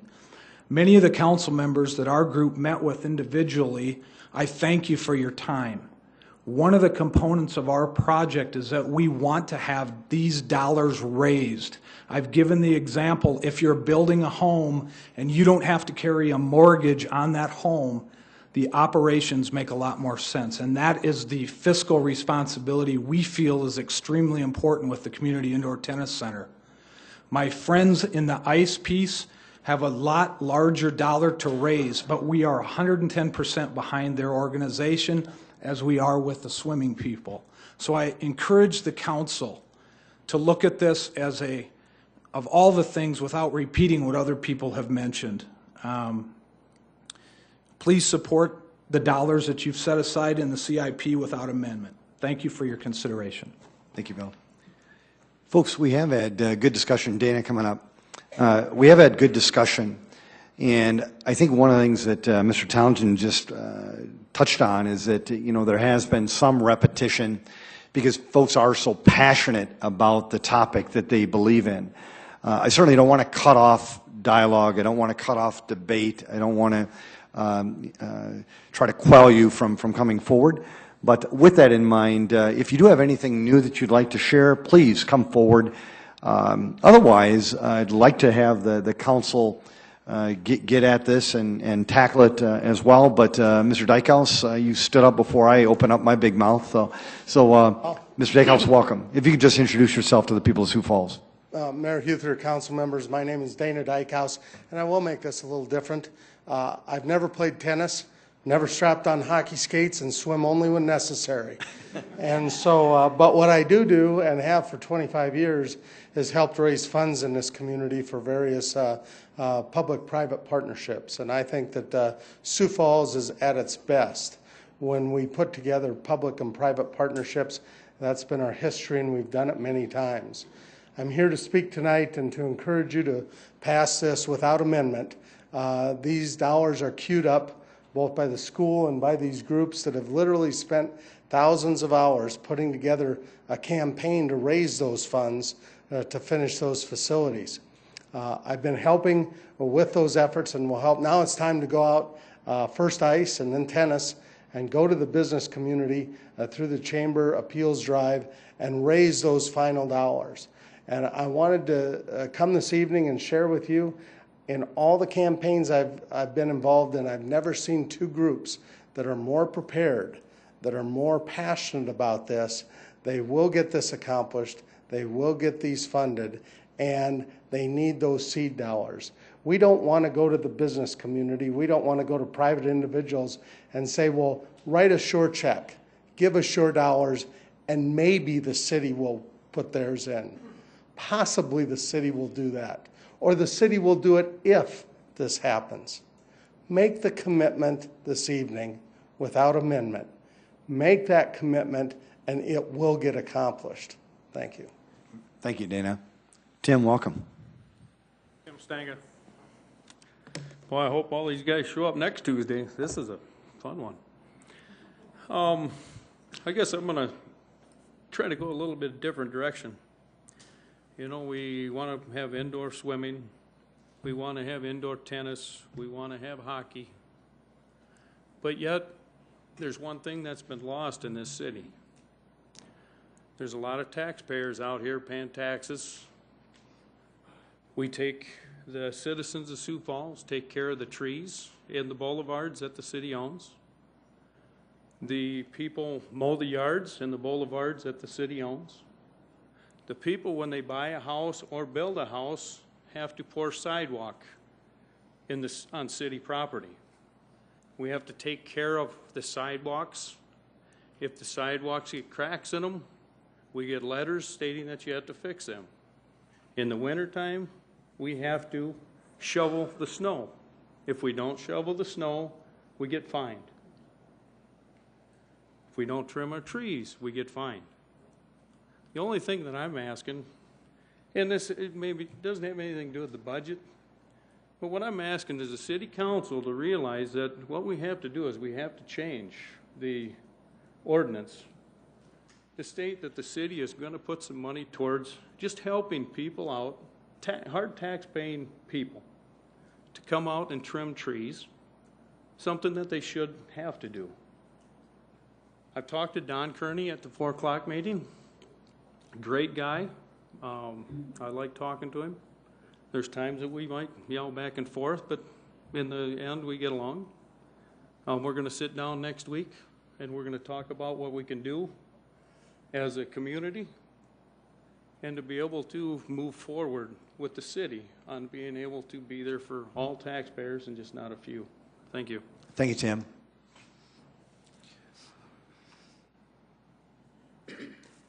Well, folks, truly, on behalf of the people of Sioux Falls, there's almost 160,000 of us. Not all of them came here tonight, but you folks did. You did it because you cared. You did it because you wanted to make a difference, and you wanted your voices heard, and I commend you for that. You did a great job. You were all professional, all very cordial and productive, and I know the council appreciates that, and so do I. But with that in mind, we are going to now move on and let your city council do some work. And so let's move on with item number 8. Council, any questions, comments, or motions? Move to approve, Erpenbach. Second, Aguilar. There's been a motion by Councilor Erpenbach to approve item number 8. It was seconded by Councilor Aguilar. Any discussion? Councilor Staggers. Yeah, I guess my question is procedural. How are we going to proceed with the amendments, Mr. Mayor? Councilor Staggers, I think if you've got an amendment that you'd like to propose, or if anybody else does, why don't we bring them forth? Okay. Yes. Yes. Amendment number Did you have one. a comment? I'm sorry. I was going to read the amendments. Councilor Staggers, did you have you had an amendment that you? Amendment number one, I guess. Very good. Yeah. A motion to amend the main motion was made by Councilor Staggers. The 2013 general fund revenue budget by deleting $1,388,274 of property tax increase, 3% CPI adjustment pursuant to SDCL 10-13-35. Is there a second? I'll second that for the purpose of discussion. There's been a motion by Councilor Staggers, seconded by Councilor Anderson Jr.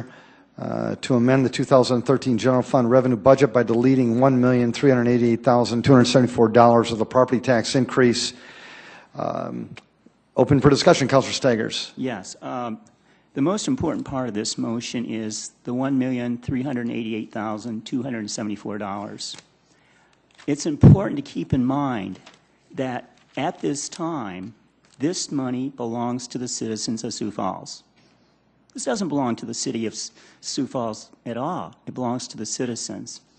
And what's going on this evening, of course, with the property tax increase proposal here, is the city wants the $1,388,274 to acquire it by raising property taxes.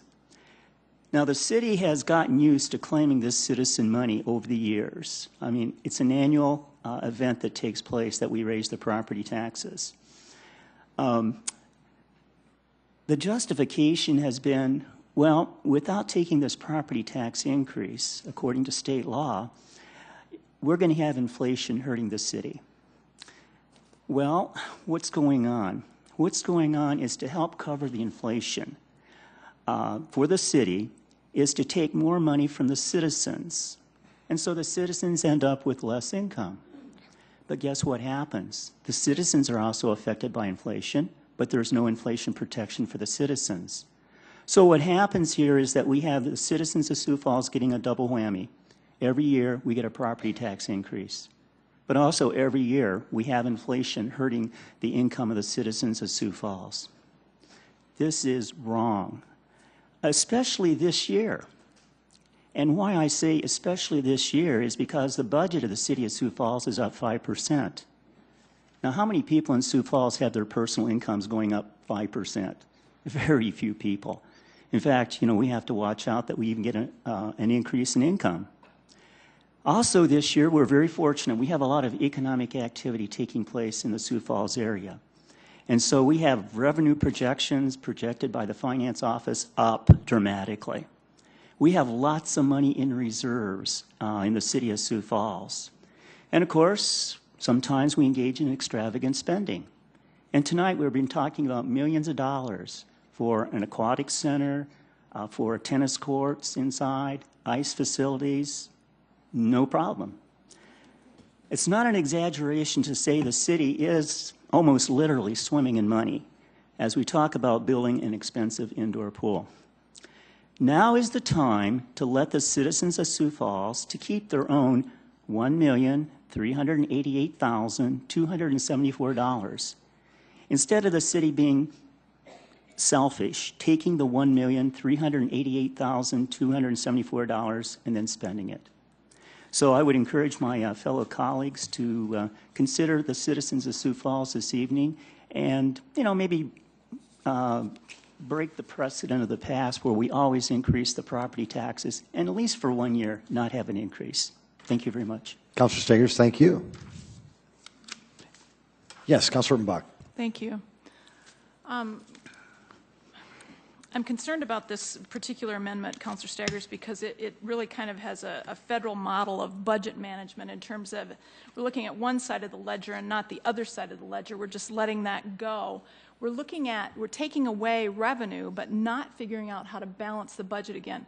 If we look at our budget now, and it's hundreds of pages, we've all been carrying it around for weeks, that budget balances, and it's balanced based on our requirement that we have at least 25% of our reserves staying in reserves so that our expenses are covered no matter what.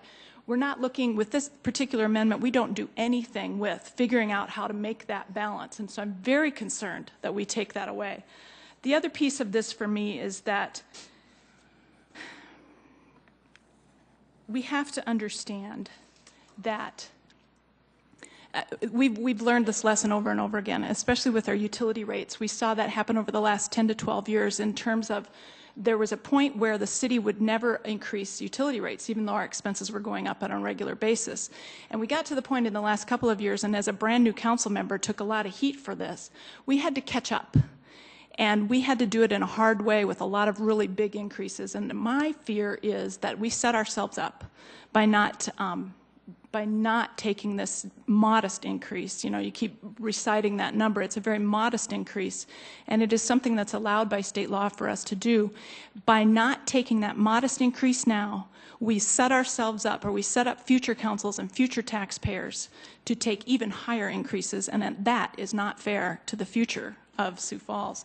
If I might, Mr. Mayor, I have asked Tracy Turbeck to show us a chart of what would happen if we did this for just 1 year. I mean, we could certainly do this for a number of years in a row, but if we did it only for 1 year, Tracy, could you show us what would happen then to our, again, that revenue versus expenditures?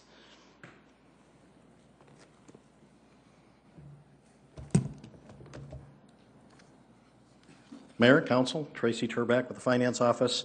I'd be happy to address that, and I think it's certainly on point with the discussion, because the budget is recommended before you tonight, and the amendment that you're considering at this moment really provide two very distinct paths into the future for the city in terms of the city finances. And I think the slides, I've got 3 slides I'll show you, and I think these slides will illustrate side by side the comparison of those different paths into the future and draw the stark contrast between them. This first slide should look familiar to council members. You've seen this information before in an earlier budget presentation. This is a projection of the city's general fund unreserved fund balance, and you can see it extends out or projects out 10 years into the future. This is a very critical part of the budget development process that the Finance Office goes through each year. We don't look at simply 1 year at a time when we're budgeting. We look out into the future, in particular for 2 reasons. One, we know we have capital projects that we're going to try to tackle over the next few years, and we try to anticipate how those capital projects will impact our operating budget. And just for those that maybe don't understand this, the general fund is really the operating fund of the budget. We don't fund capital projects out of our operating fund. Those capital projects, like we've been, most of the discussion has centered on tonight, are funded out of our capital fund that is primarily funded from our second penny sales tax. But the responsibility, the financial obligation to fund those operating costs of those new facilities falls on the general fund. So it's key that we look out into the future in budgeting, so that we know when we take on a new fire station, a new library, something of that nature, that we aren't digging ourselves in a hole, and that we're going to be in a position where we can fund the operational costs of those facilities. So this analysis and projection that you see before you is really, in my mind, one of the most important parts of the budget development process that Finance goes through before presenting a budget to the City Council. As we develop this projection, we look at future revenue growth. We look at the growth of our expenditures over time, growth that will occur in our expenditures not only because we're adding facilities, but inflation is certainly has a significant impact on that over time, and so we need to take those things into account. And as Sioux Falls grows, of course, the cost of providing all of the services that the citizens expect to receive from the city goes up as well.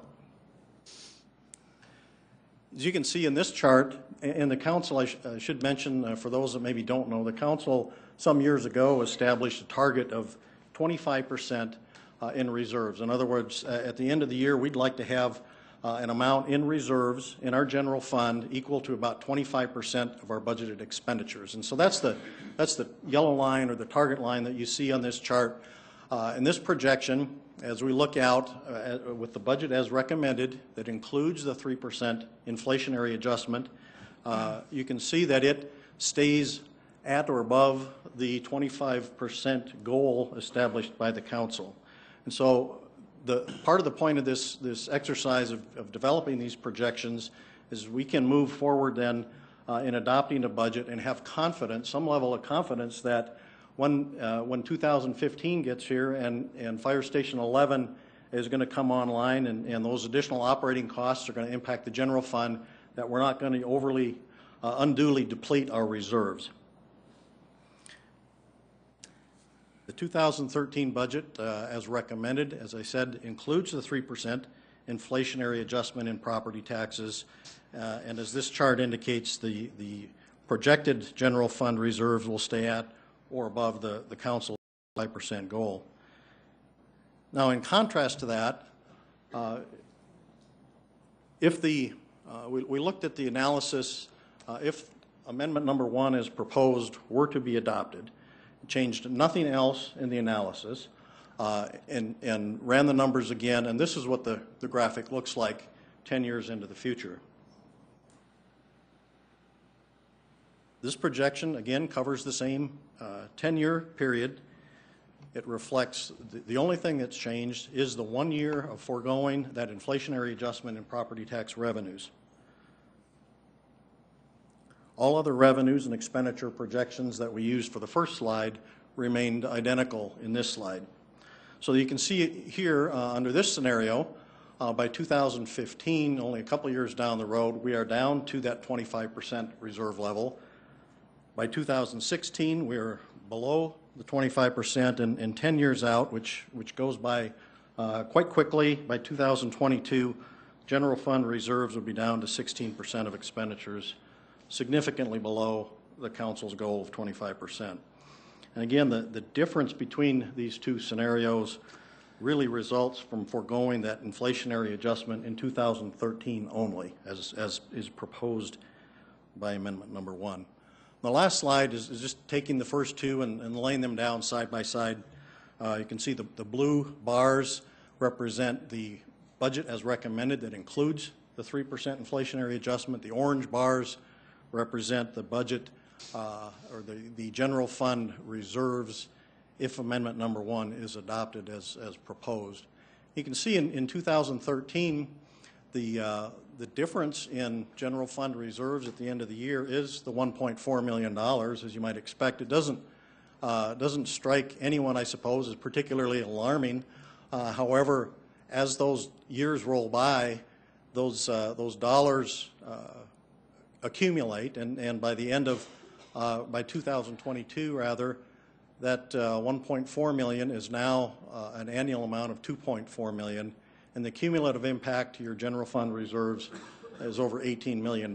So you can see in 2022 there is quite a stark contrast, and we are, as I mentioned a minute ago, down toward that 16% level of reserve. So I'm hoping these two these graphics provide a fair illustration of kind of the two distinct opportunities you have here. One, I think, is a very prudent path, and the other certainly presents some challenges, maybe not next year, but in the years to come. Thank you. Councilor Buck. Thank you, Tracy. I just wanted my colleagues to understand I'm not comfortable doing this to our community. If you'd leave that chart up there, that would be great. I'm not comfortable doing that to our community. I'm not comfortable doing that to future councils, and I would encourage you to vote no on this amendment. Councilor Staggers. Yes, if I could ask some questions of Tracy. Tracy. Too. Yeah, my primary concern here is the citizens of Sioux Falls have gotten this every year, except I think it's in 2010. We did not have a property tax increase. Is that right, Tracy? And the reason for that is because we had deflation taking place. and we could not take advantage of the South Dakota law to allow us to have this property tax increase. Am I correct on that? I believe 2010 was the year when Yes. the inflation rate that the law is benchmarked to was at 0. Yes. And so in 2010, we did not have a property tax increase.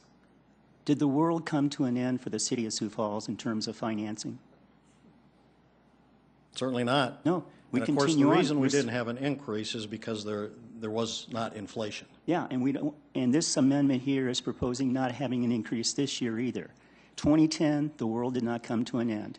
If this would pass this evening, hey, the world's not going to come to an end. But finally, let me mention too, you're talking about reserves. And in talking about reserves, you're talking about just one factor. You're talking about revenue. Hey, there are other ways to increase reserves too.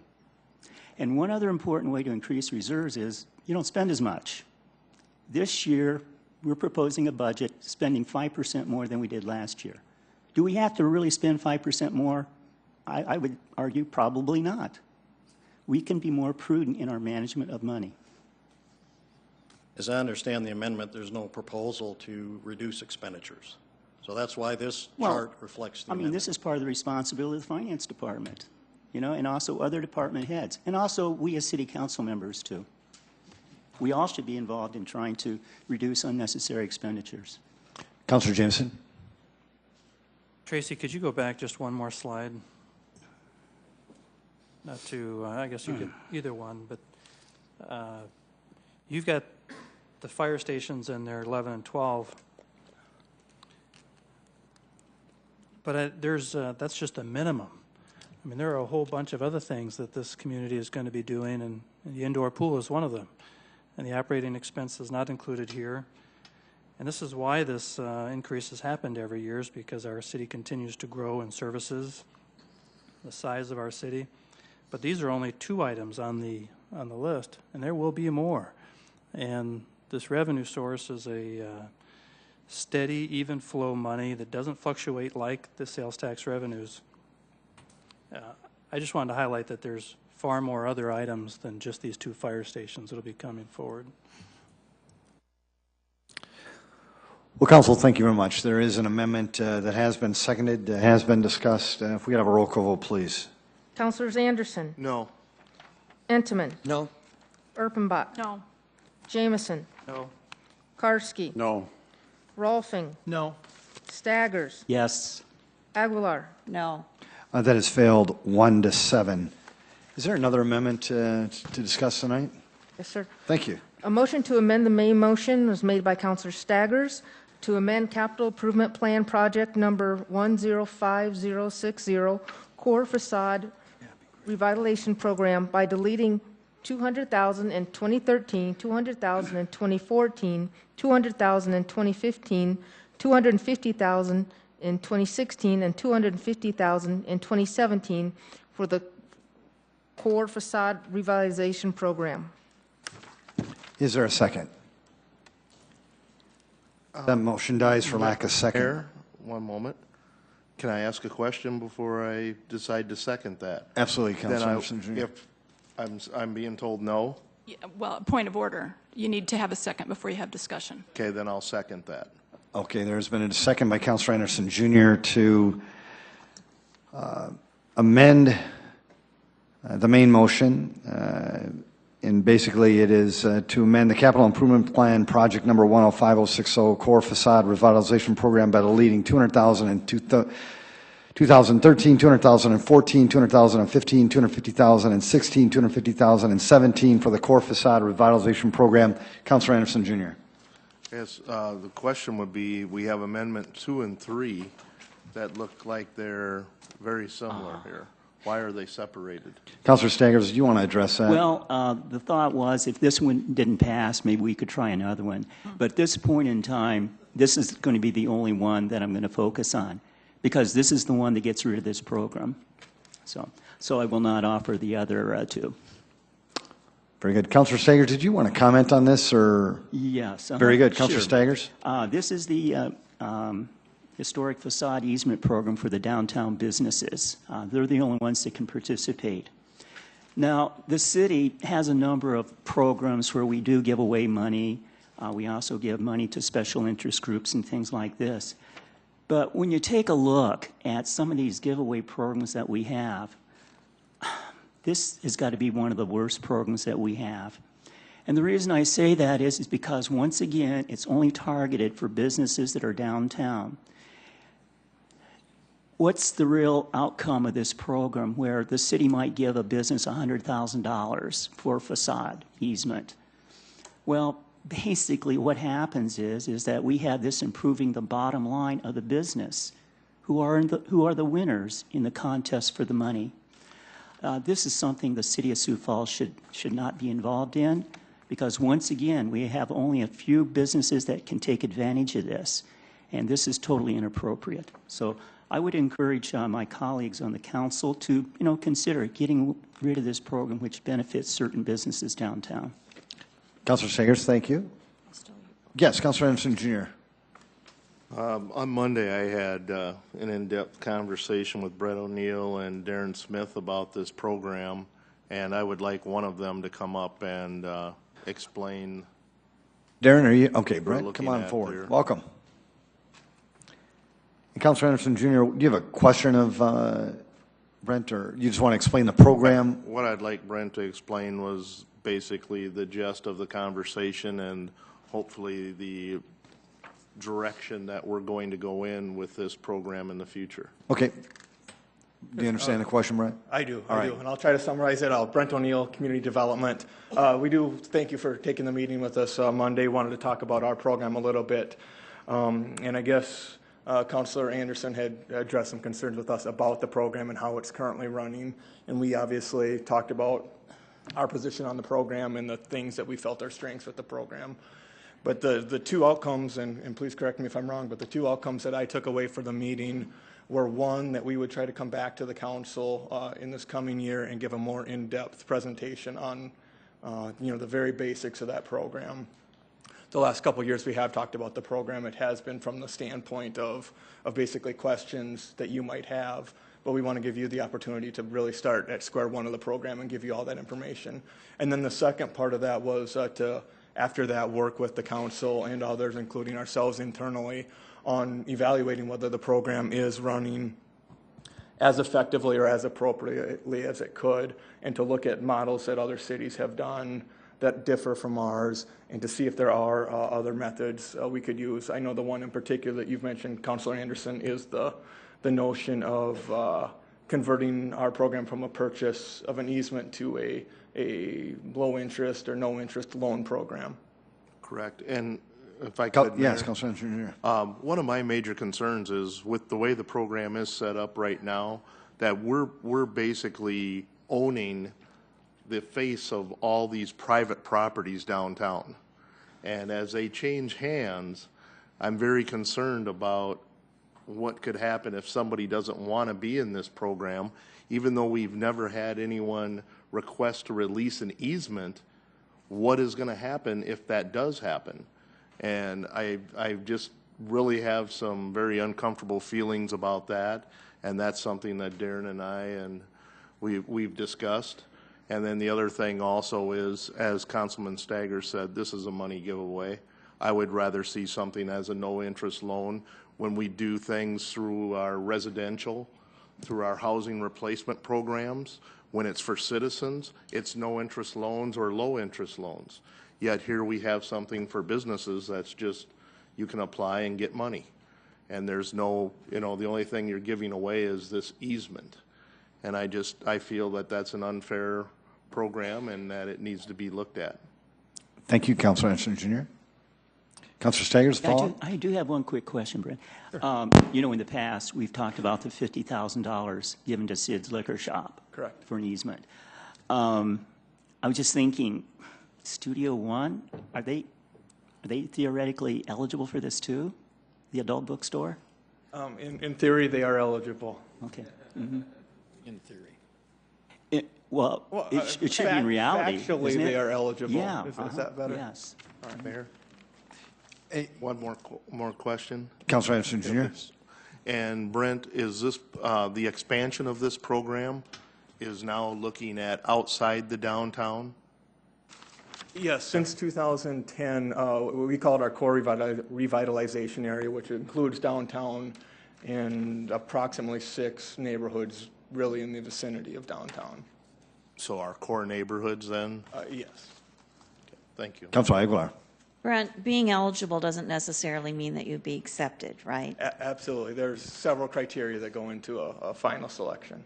And was this modeled after another community or a number of communities? I would say that it was probably modeled after several communities, trying to pick the best of what other communities had done and then trying to tailor that to what we felt or my predecessors felt would work best in Sioux Falls. Thank you. Mm-hmm.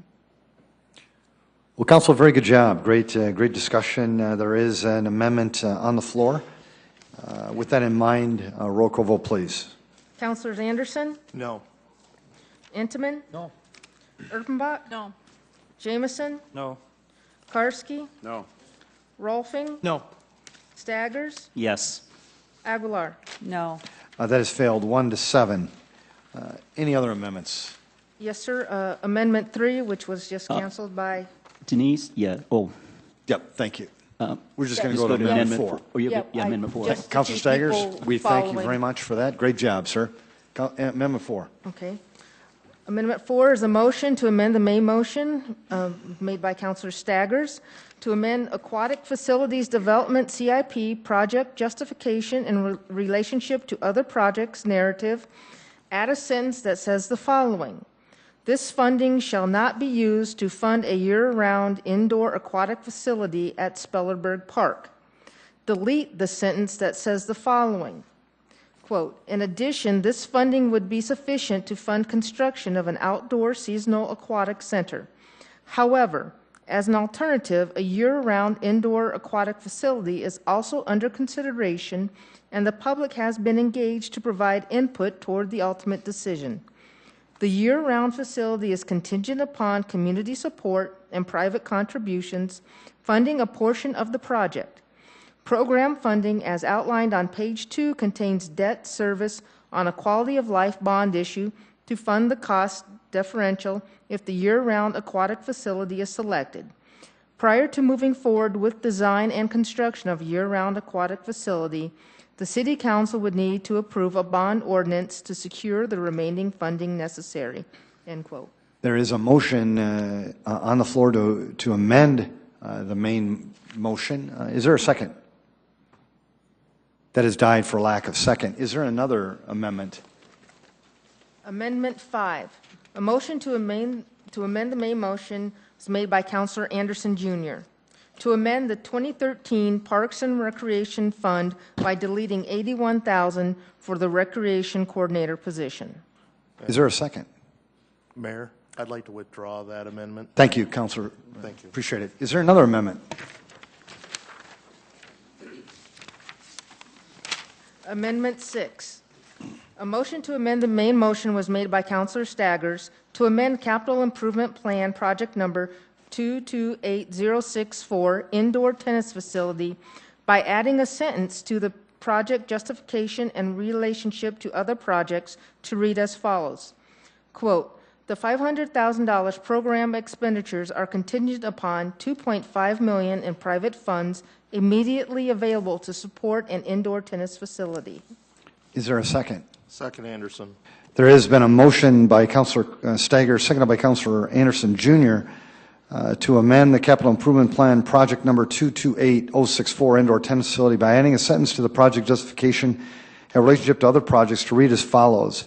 The $500,000 program expenditures are contingent upon $2.5 million in private funds immediately available to support an indoor tennis facility. Councilor Staggers. Yes.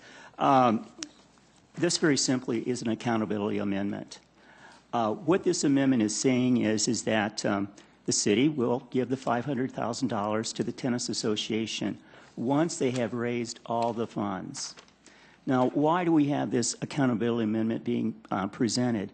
Well, because we have a recent history of a nonprofit group saying they were going to raise so much money or do a number of things, and then in return the city would provide lots of money. Well, we have provided lots of money to this nonprofit group, but they have not come through yet and fulfilled their part of the contract. So once again, this is just an accountability amendment. The Tennis Association raises the $2.5 million, and then we give them the $500,000. That's it. Councilor Staggers, just on behalf of the people of Sioux Falls, what organization are you talking about? I'm talking about the Junior Football League. Yes. Okay. Because a number of years ago, when we first made the agreement with the Junior Football League, we had testimony. I asked questions of people about the $1.5 million. And, well, eventually, what has happened is it appears they've raised maybe 1.1. But now they say they are going to continue on, but they still have not fulfilled the contract. I think it would have been better for the City of Sioux Falls to have made sure that the promise was carried out, and then we give them the money. And that's all we're saying with this right now. Thank you, Councilor Staggers. Yes, Councilor Enneman. I'll speak to this if I might. What I have witnessed the past couple of years has been an organized grassroots effort on the part of our citizens to construct and raise funds to build needed indoor community facilities such as hockey and tennis. The passion of our citizens and their respective associations to support and build indoor facilities should be commended. They are asking the city to partner and be an investor, just like they are asking private citizens and businesses. They are not asking the city to build or operate or pay for their facilities. I support the budget requests for the city's investments in these community facilities. They are needed, they are long overdue, and I support both the budget requests for this one and for for both hockey and for tennis. Thank you. Councilor, thank you. Yes, Councilor Rolfing. Excuse me, I get my mic on. I would support what Councilman Enneman says. Anytime we can have a partnership like this where we've got people that have ownership in a building and in their association and what's going on in that building, and we help them along, we have a win-win situation, not only for that association, not only for the people of Sioux Falls, for the kids of Sioux Falls, but also for everyone in Sioux Falls. And I would urge everyone to vote, for my fellow councilman to vote yes on, or no on this also. Councilor Jamison. Yeah. Just to address the amendment directly, the request is really to have the $500,000 only provided after the 2.5 has been raised. I mean, that's really the question at hand. It isn't supporting or not supporting indoor tennis or the ice. I think the MOUs that have been developed for both the tennis and the ice associations are well done. And there's a good model there that we are following. We've discussed this before, but just for further discussion, the other thing is the financial mechanisms that are occurring here, allowing this money to be leveraged, if you will, to show support to the rest of the community who is going to be paying for the rest of this. I think the city's participation in both of these projects of roughly 20% is a fair number. It's probably the right number. And it's a great model for us to use going forward. I commend Councilor Staggers for trying to provide more accountability to the ordinance, but I think with the MOUs that have been drafted, I think the language is there, and the city should be secure with that. Councilor Jameson, thank you very much. Yes, Councilor Karski. Thank you. You're welcome. Just want to emphasize that this project or this funding isn't a check that we're writing out to these organizations. This is equipment that we're buying once their projects get going so that we can put it in to help them complete these projects. The 20% investment for the return that we will see from the people coming to this community is going to be multiplied many, many, many times over. And this is the kickstart that these projects need. And not only that, it's not the kickstart. Most of these are very well funded already. This is just kind of a seventh inning stretch for them to get them into the home into the home plate. So I think this is a very good project, and I will be voting no on this amendment. Councilor Staggers. Just one final comment. We have a number of business people here on the Sioux Falls City Council. This is absolutely good business practice, this amendment. Well, very good. Good discussion, team. Appreciate it. With that in mind, if we could have a roll call vote, please. Councilor Anderson. Yes. Intiman. No. Erpenbach. No. No. Jameson. Karski. No. Rolfing. No. Staggers. Yes. Aguilar. No. That has failed 2-6. Is there another amendment? Yes. Amendment 7. A motion to amend the main motion was made by Councilor Staggers to amend Capital Improvement Plan Project Number 229064 Indoor Ice Facility by adding a sentence to the project justification and relationship to other projects to read as follows. The $1.5 million programmed expenditures are contingent upon $6.2 million in private funds immediately available to support an indoor ice facility. Is there a second? That motion has died for lack of a second. Is there another one? Amendment 8.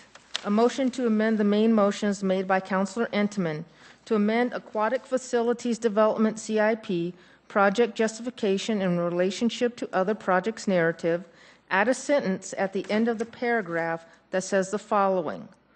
Funding would also be used for the development of a citywide aquatic facilities master plan. Second, Erpenbach. There has been a motion made by Councilor Inman and seconded by Councilor Erpenbach to amend the Aquatic Facilities Development CIP project justification in relationship to other projects narrative.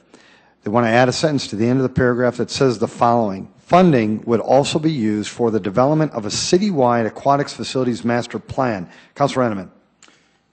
I did propose the amendment. I do support the budget request for the $563,000 for this item. We in business do know that you need to have a plan before you can take it out and price it, right?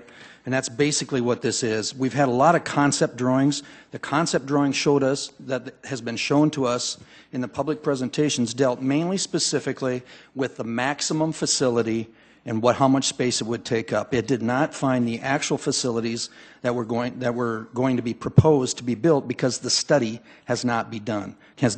Therefore, we cannot begin to price it out. Also, Councilor Jameson brought up the fact that we sometimes question what is the citywide aquatics facility master plan? Is there one? Or what triggers the point in time when we look at building community swimming pools? Is it density of population? Is it additional streets or mileage to the city? How far it is from a park or whatever the case might be? We would like at least a philosophy discussion concerning the aquatics master plan, and so some of this funding should be able to be used for that, to be able to identify for us as we go into the future what triggers the need for an outdoor pool and how many or what triggers the need for indoor facilities. Thank you, Councilor. Councilor Rolfing. Yes, I listened with interest to some of the people who were talking about this tonight, and one of the things that caught my ear was that someone suggested that these facilities were not used very much in the wintertime, even though we all think and believe that they would be. And I would hope that part of that study then would concentrate on usage of other facilities throughout the upper Midwest here to make sure that we're not building something that we all believe in our hearts is going to be used a lot, when in reality, in Rochester, Minnesota, it is only used 10% of the time in the wintertime, which I don't believe, but, let's find out for sure. Councilor Don, Dave, Kelby, Alicia, they listened and they are nodding their heads with full agreement. Yes, Councilor Sagers. Yeah, I just got a quick question for Councilman Intiman. Is my understanding correct that possible funding for this would be about $400,000 for a study or not? No, it's my understanding that that is not what we're saying is the funding. What we're understanding is the budget request amount was $563, and according to previous testimony by Director Kearney, that they're probably looking at about $110,000 for the Spellerberg Park study, $120,000 remaining there. All I'm saying is that a portion of this funding can be used to address the facilities master plan, aquatic facilities master plan. Yes. So part of the money can be used for that. So that would be, I'm just trying to get a figure on, The budget amount is $563,000. Okay. And part of it, of course, is for Spellerberg study. Yeah. Okay. Councilor Jamison. If I could add just a little bit to this discussion, the budget as it's laid out has $560,000 in it for 2013. The council has time here at the end of this year to discuss this plan through our land use committee to get the leg up on going on this project so that we do not delay the implementation of an indoor pool if perhaps we should move that direction. The funding, though, is really only needed really if it's needed. You know, I think the park board has other access to money, but this is a place where not all of that 560 is being utilized right away in 13. Because as we've heard, that just a portion of that, roughly $160,000, is going to be used for some schematic drawings of an indoor pool. From that, we'll get a better idea of what it's really going to take to build the whole project. But just to wrap it up, the long-term master plan here is going to look at least it's my intention to have it look at other cities like Fargo, Des Moines, Omaha, Rapid City, even other cities, find out what they did, because they've all got it going on. We don't have any of this. What did they do right? What did they do wrong? What can we do to make it the best for Sioux Falls? We can learn from their mistakes. So we're not really sure what kind of money it's going to take, but the money is there available to us, and it's a good, solid plan. And as we move forward, we'll be able to just follow this plan and execute it and hopefully get the community to support it. And so that when we propose building an indoor pool at Spellerberg or wherever it might be, the whole community supports it. And so if it should be referred back, like things have done in the past, the community will come back and say, you know what, we believe in this plan and we're going to support it. But we really need to do the legwork to get this master plan developed, and this is a great first step, and I really support this amendment. Well, Council, great job. Good. Yes, Councilor Aguilar.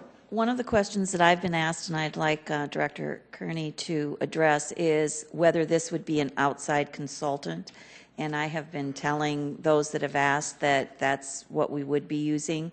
Would you either confirm or tell me that I've been lying? No, I would say that's an accurate answer there. Typically, an outside consultant that specializes in this, they do them all across the country for various cities, both small and large, and we would anticipate that we'd use somebody that does this all the time. The other thing, if I could, Mayor, just to clarify the dollar amount, is we anticipate that the initial schematic design for the Spellerberg site is $163,000, and then obviously we've not priced out the aquatic facilities master plan, but obviously that depends on the scope of that project, and I think we've got a pretty good idea based on that discussion, but would ask for some flexibility there.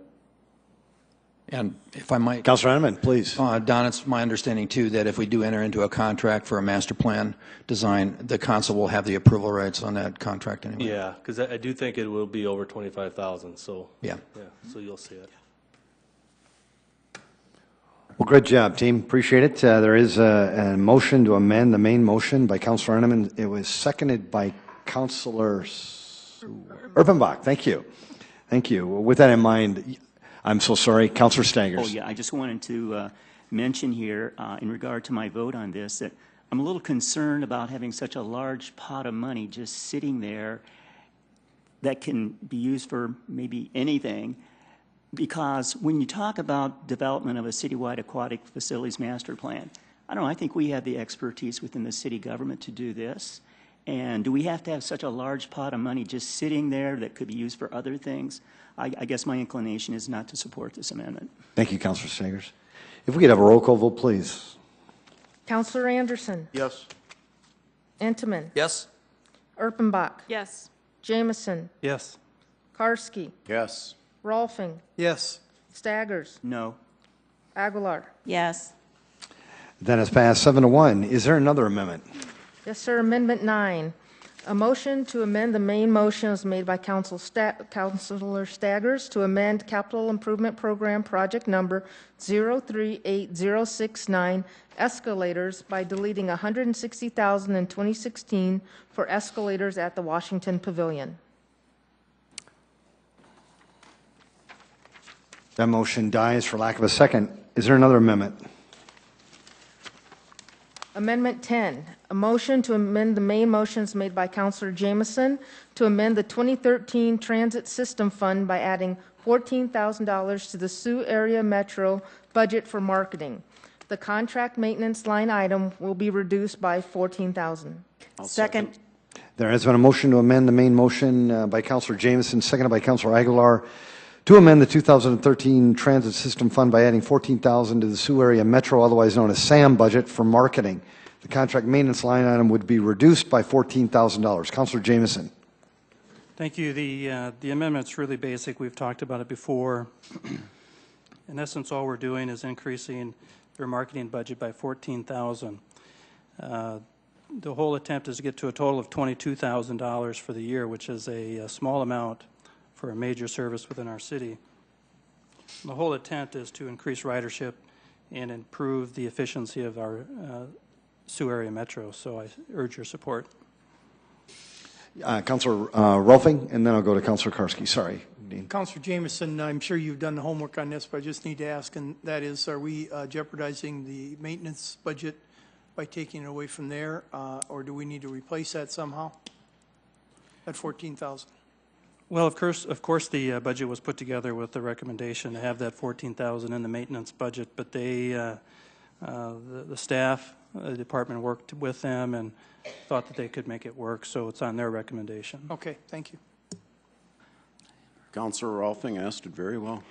Good job, Councilor Karski.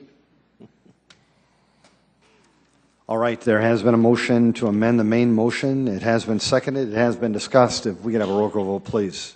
Councilors Anderson, Yes. Entenmann, Yes? Erpenbach, Yes. Jamison, Yes.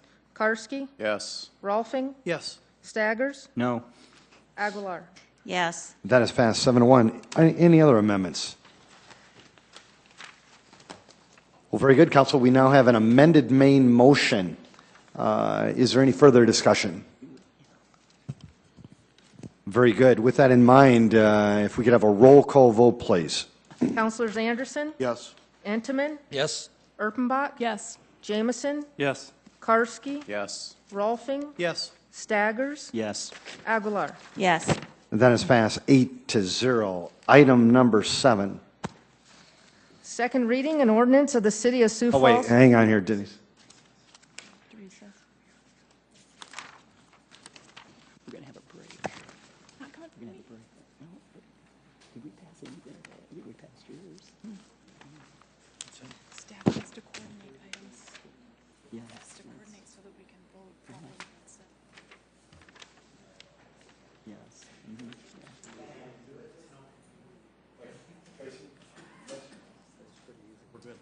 Yeah. Pretty easy.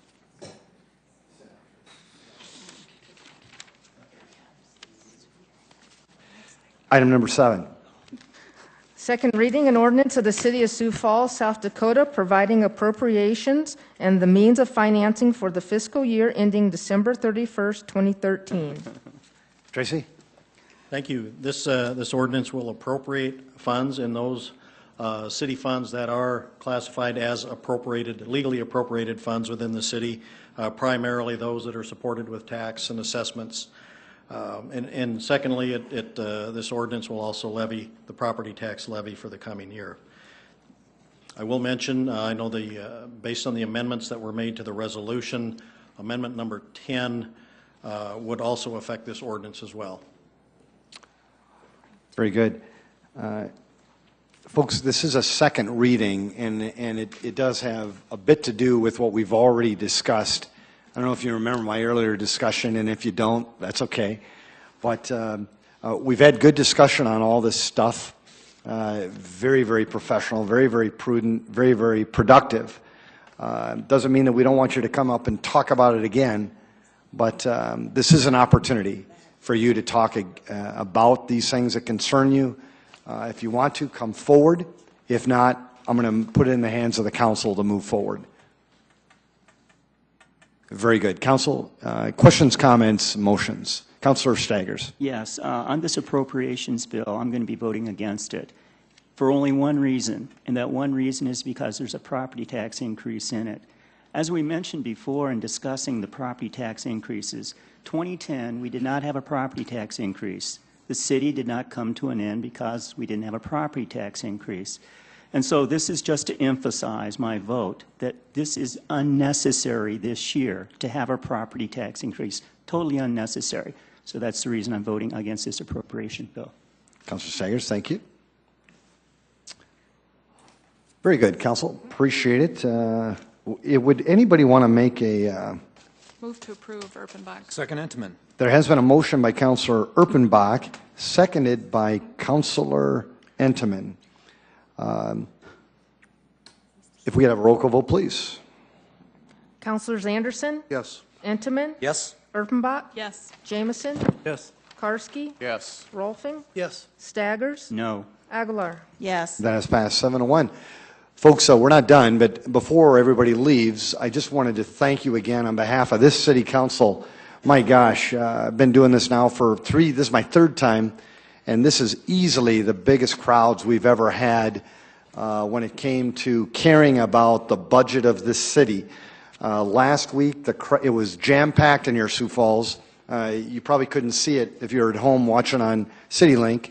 It was jam-packed last week. It was more jam-packed this week. The citizens of this town actually care, and I just love it, and I know this council does too. We don't always agree, but at least we care. So that was wonderful. Item number 9. A resolution approving the special assessment roll for removal and replacement of concrete sidewalk at various locations. Chad, welcome. Good evening again. Chad Heavey with the Engineering Division of Public Works. This assessment roll is for the repair of sidewalks. Yeah, right. Letters were sent to 250 property owners notifying them of the needed repairs. 226 of the 250 repairs were completed by the adjoining property owners. A city contract was let in 2011, and the remaining repairs were completed under that contract. Tonight's resolution will assess the 24 properties $14,238.51. The assessments range from $95.76 to $1,586.88, and the process we followed is in accordance with State Statute 9-46. Chad, thank you. I do have to at least open it up to the public. Anybody in the audience wanted to discuss this item at all? Very good. Councilor Staggers. Yeah, just a quick question to Chad. I assume, Chad, that 100% of these sidewalks are city-owned sidewalks. Is that correct? The 100% of the sidewalks are located in the public right-of-way. Yes, and so in the public right-of-way, they're not on private property, so. They're in the public right-of-way, which is public property. I would disagree, but okay.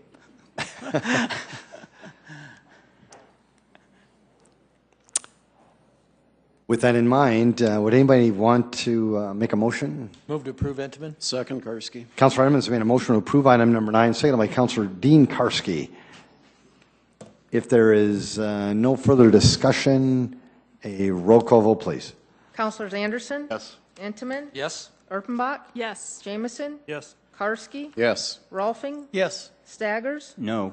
Aguilar? Yes. That has passed 7-1. Council, any new business? Would anybody like to go home? Councilor Rolfing's made a motion to adjourn. Is there a second? Second. Seconded by Councilor Greg Jamison. Is there any discussion? All those in favor say aye. Aye. Opposed? This meeting is adjourned, Sioux Falls. What a great night. Your council is working hard for all of you, and obviously the citizens appreciate it. Make it a great night.